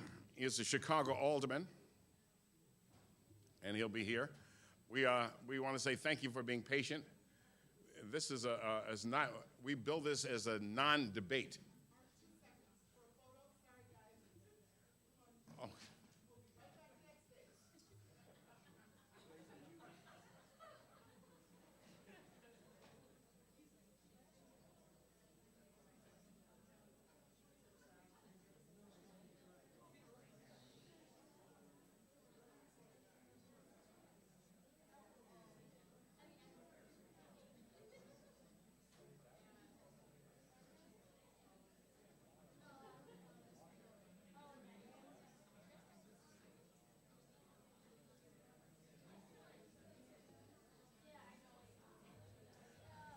Thank you for being patient.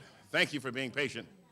The president is out taking pictures with the people who want to be mayor of the city of Chicago right now. It's okay. It's okay. We're in the final stretch, so we're going to be introducing you the alderman from the 2nd Ward. He'll be coming in here shortly. It's a good time. It's a good time. We'll be asking him some of the questions that you told us to ask about, too. So that's what's so nice about it. So that's good. So he'll be coming in here shortly. I'm going to explain the format to him so that he'll totally understand. And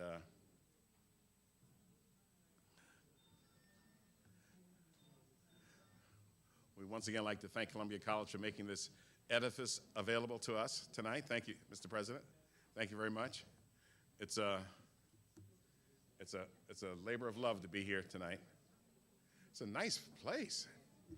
Wow, this is nice, man. How much you charge us for this place? Okay. They're still taking pictures, and maybe that's what's holding it up. But I'll incorporate some of your pictures, some of your questions to the candidates, those fresh questions that we just asked you about, and that'll be coming out in the dialogue.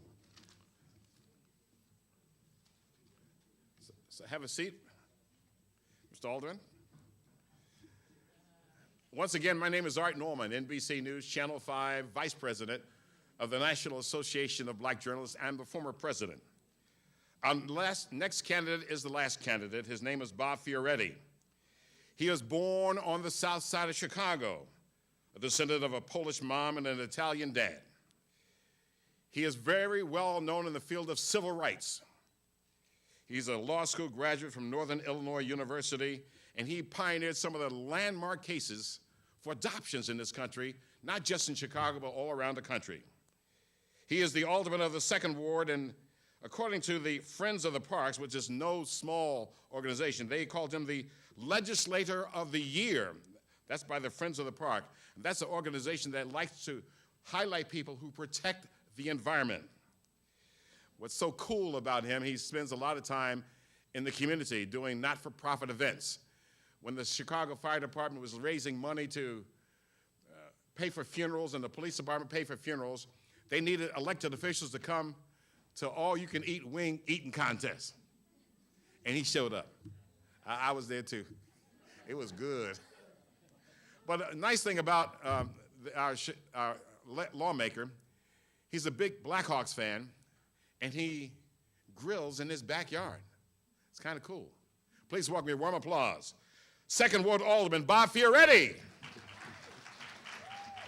We got, thank you. You got 8 minutes, and then we'll throw out some questions for you. 10 minutes. Oh, 10 minutes. Okay, go ahead. I better not stand up here too long because it might get a lot longer.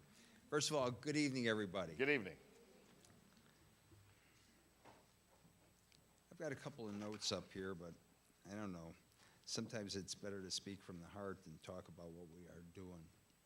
You know, I do believe Chicago's headed in the wrong, and first of all, this is, I've been in this auditorium a number of times because the 2nd Ward is Columbia is part of the 2nd Ward. Oh.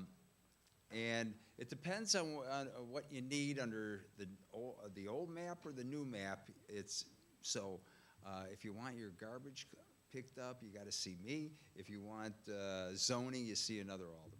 So, wow. But and I will also tell you, when I was elected in '07, I was the first white Caucasian person out of the historic Black Ward, the 2nd Ward, where history was made. And it was 76% African American. I had more parks than any other ward, and I've built 5 more parks. And I found the funds for it. I had more schools than any other ward, and so it got me the flavor of what happens with our schools. More senior citizen homes, 22, almost 40 schools. And so I learned a lot about this city of Chicago. I'm also a big bicyclist. Nikki and I, my better half, we bike all the time, and we've created a Bike the Ward on all the historical landmarks in the 2nd Ward. From some woman who had a cow who knocked over something that caused a small fire, and I always say that the Cubs, the curse of the Cubs is not the fact that of the goat, but they moved from the 2nd Ward right off of Taylor Street over on Polk to somewhere on the north side. So that's the real curse. Anyway, and I have been honored and I am humbled to represent and sit in the city council because it is an awesome responsibility. And it is an awesome responsibility to become a mayor of this city. But over the last 8 years, I've seen that this city, and especially an accelerated pace, that this city is moving in the wrong direction. And I'm running for mayor because I love our city. And as Art said, my values were shaped on the South Side by my working class parents, an Italian immigrant father and a Polish American mother. I did become a civil rights lawyer, and as alderman, I push a progressive agenda in the city council. And as a civil rights lawyer, I fought to right the wrongs in our justice system. And as alderman, I move an agenda that serves all the people and all working class families in our city and not just the top ones. You know, I have fought corporate giveaways. I've marched with our families for a living wage. And I have made sure that people here in our city are presented with common sense proposals, which I have done repeatedly. I had to take a little sip there. 4 years ago, I was thinking about running for mayor because at that point, I thought the city was running in the wrong direction then. Today's the 10th. Almost 4 years ago today, I had my last radiation treatment. I'm cancer-free. All right. All right. Yeah. And it also gave me a new direction and a new outlook on what happens. I lost 50 pounds. I put 40-some back on. I had 33 hits of radiation, 7 minutes, 36 seconds, and a lot of chemo. It was interesting, though. I didn't lose my hair on the top of my head. It is real, as we keep joking, but I lost it all in here. So I didn't have to shave for quite a long period of time. Wow. I had a feeding tube for 8 months. Wow. And I was in pain for almost 2 years. And so every time I hear about medical marijuana, I'm willing to hear from other people that can take new approaches. Because when I was I never missed a city council meeting. My neck size went from 18, and all this excess here it's down to 16, 18 and a quarter down to 16. But I always used to have in the back of the city council meetings, and I was like this, because you get so weak from the treatments. And my doctor said I should take 4 months off and not do anything. And I had a collapsing law firm. I was of counsel, really, to my own law firm, and it was collapsing. And I was a victim of the recession, just like everybody else, because a lot of our clients had to go into bankruptcy, and we're fighting what's happening in our streets. But it gave me a perspective. And I want to say on that medical marijuana that people would come behind city council chambers and they'd say, "Hey, how's the pain? You not need anything for pain management?" And they go, and I was like, "What do you mean?" And I said, "It's in my throat. So how do you take a joint?" But that's neither here nor there. And it did give me a perspective. Gave me a different perspective of just not only fighting for civil rights, but fighting for people, fighting for health care. And as I said it for when the president was running, I was lucky. I had maybe $500,000 worth of health care from the treatments to everything. And I was more than ever determined from that experience that the same kind of health care that got me to where I am now, healthy, able to withstand what we can, that everyone in this city and in this nation should have the same kind of health care I had across the board, no matter who you are or what you are. It really wasn't, we're not really talking about me, but we're talking about a vision. You know, and on election day, we have a choice. I believe the same from career politicians, and we can have more of that. You can choose the one guy on one side of me last night or the other guy on the other side of me last night. Or you can have somebody that has fought in the trenches across the board. I've fought with teachers. I didn't fight with them. I fought with them. I have been a complete advocate on what they do. I have resolved issues when we talk about restorative justice. I've worked on the crime problems in my ward. I've had 6 police districts that affect the old ward and 3 in the new ward. I know how to solve the problems that affect everyday citizens because I, too, am an everyday citizen. So I could talk for quite a while and go through all the things on public safety, education, jobs, but I'd rather hear questions from you and what you have to say and I'll give you the answer. All right, thank you, Mr. Alderman. Our first question comes from one of our students. These are future journalists of tomorrow. You are on record as saying increasing the minimum wage to $13 an hour by the year 2019 was a good first step, but not enough, end of quote. Now, if elected, will you work to get the minimum wage increased to $15 an hour? If so, by what year? Well, yes. How's that? I don't think, and I said on the floor of the council, I voted for it. but I've been an advocate for $15 an hour from day one. We need to raise it to $15 an hour, especially companies that have revenues over $50 million. Now, let's take a look at some of them. Walmart. I mean, I just shake my head. The mayor's really fond of Walmart down in Pullman. I mean, this is in Arkansas, Mr. Mayor, you know, at minimum wage, and especially the one on the west side. It just doesn't work. We need to go, and they have their profits are $4 billion.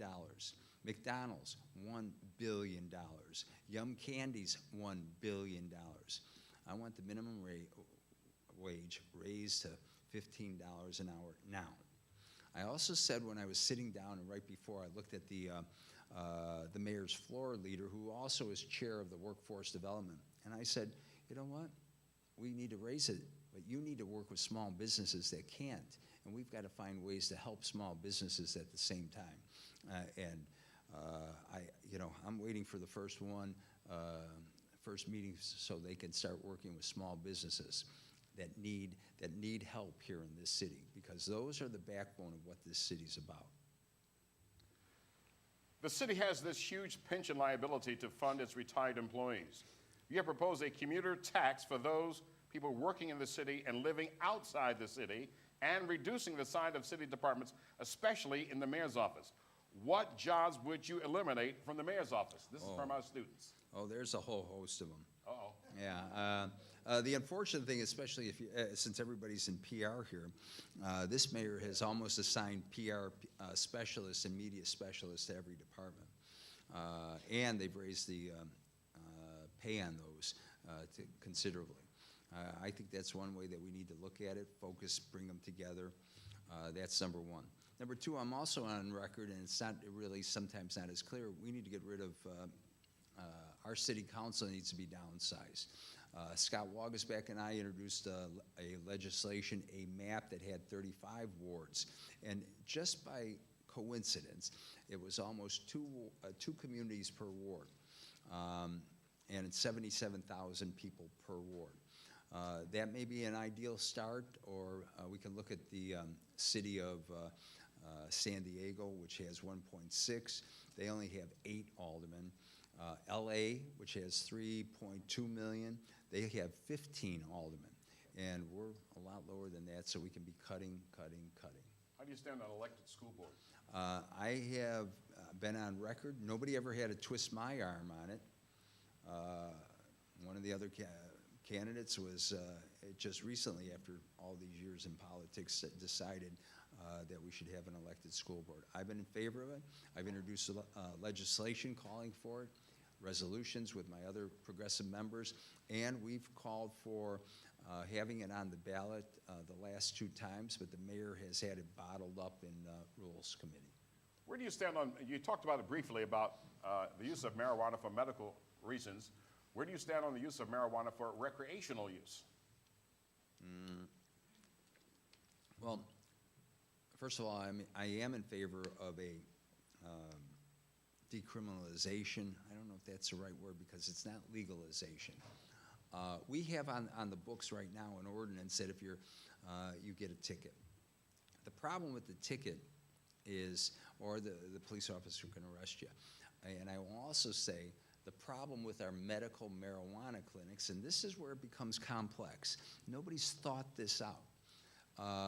The average price for medical marijuana will be $400 an ounce. It's going to be a fact.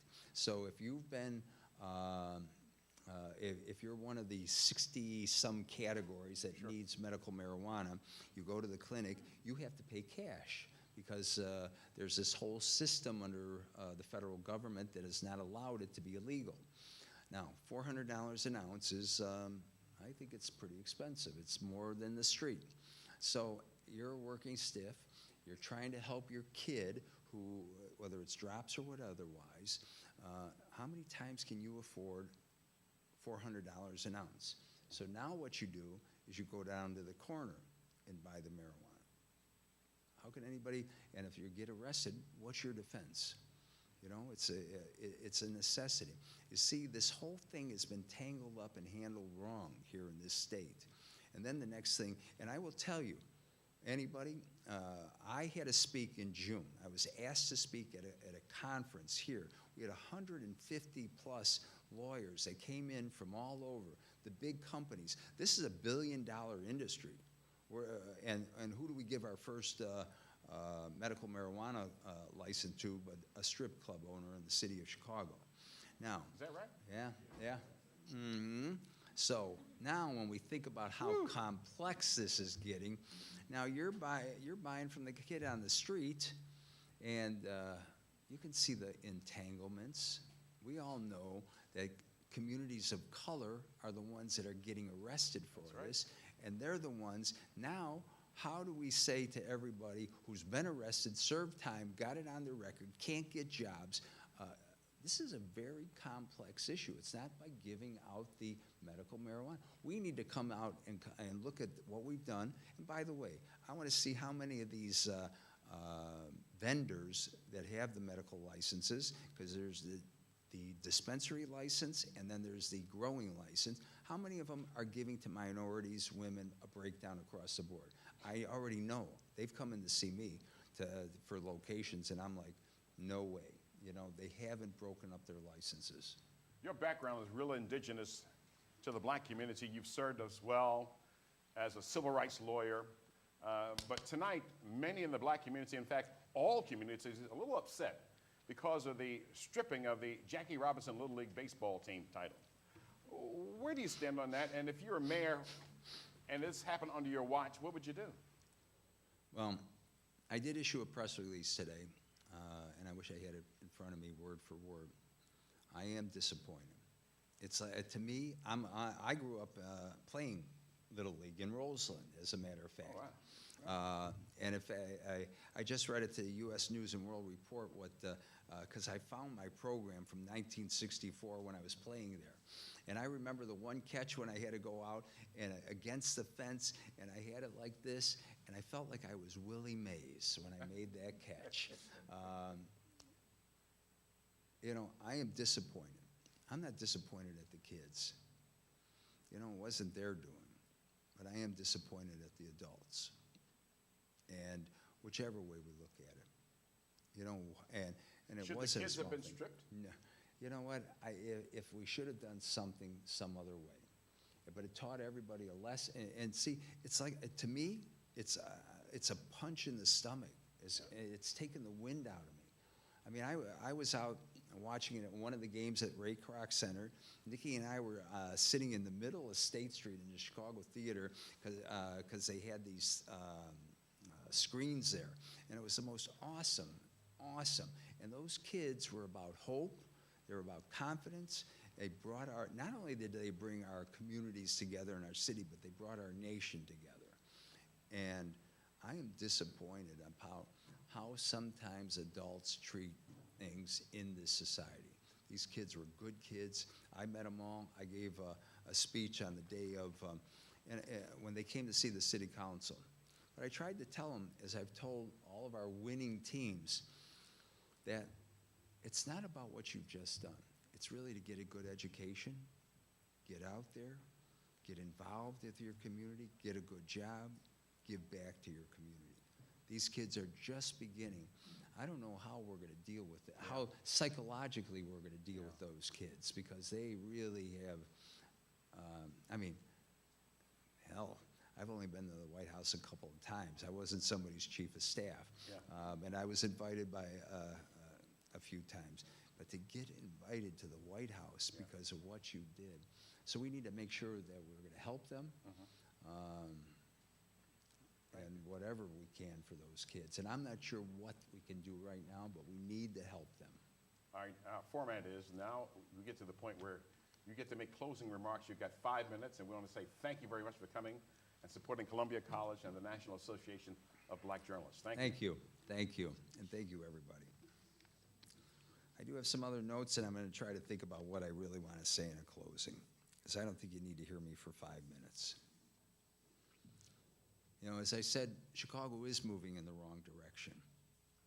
You know, I want a Chicago that works for everybody, not just the special donors that give to one campaign or the big donors that give to another. We need a mayor that looks out for everybody in this city. No matter who you are, what zip code you live in, everybody should be treated fairly. Chicago has a lot of problems, and we all know that. You know, like we could start off with jobs and economic opportunities in our communities. We need to bring the jobs from the downtown area to our neighborhoods. And I have to say, you know, it's interesting. And when I say this, because the downtown section, and those of you that have never really analyzed it, has grown by almost a fluke. And it's because of the universities. The 16 of them, we've got 64 to 70,000 students that come down here, 15,000 employees. I don't even know what the number is now, how many live in the South Loop and the West Loop because of the universities. If it wasn't for this development, our downtown wouldn't be what it is. And it happened by fluke. Columbia, of course, you know, you've got a great number of buildings down here, a great number of places, the kids are here, and it becomes a 24/7 area. So how do we bring those jobs to our neighborhoods? Now, we need to create tax-free zones. We need to surplus TIFs, make sure that the TIFs, the money, it goes into our neighborhoods then. You know, at the same time, we've got a crime problem out there. And how do we solve crime problems? I'm the only candidate up there other than the mayor who has brought jobs to our communities. 500 good paying jobs at Rush, Target, Costco, closed the food desert at Madison and Western. I'm the only alderman in the whole of the city council, probably in the whole of the lifetime, that closed the food desert. And healthy foods, which we need instead of some of these sugar shack places and S&S, I call them sugar and salt. But crime gets solved by giving people jobs. This summer and last summer, I found a program out of the state. I hired 35 young people from 16 to 22 this summer, and they had to be from low-income families. They came from all parts of the city. Same with last year, and they worked hard. And I also got them, some of them are now docents at one of the museums. Some of them are being mentored by the Chicago Police Department because they want to go into law enforcement. At the same time, we do need to solve our fiscal problem now, especially our pensions. When Art mentioned the issue about the commuter tax, it's just not the commuter tax by itself. It's a commuter tax coupled with a pension obligation bond. 1% tax on those that live elsewhere. In the aggregate, it would generate, first of all, it would generate $357 million annually.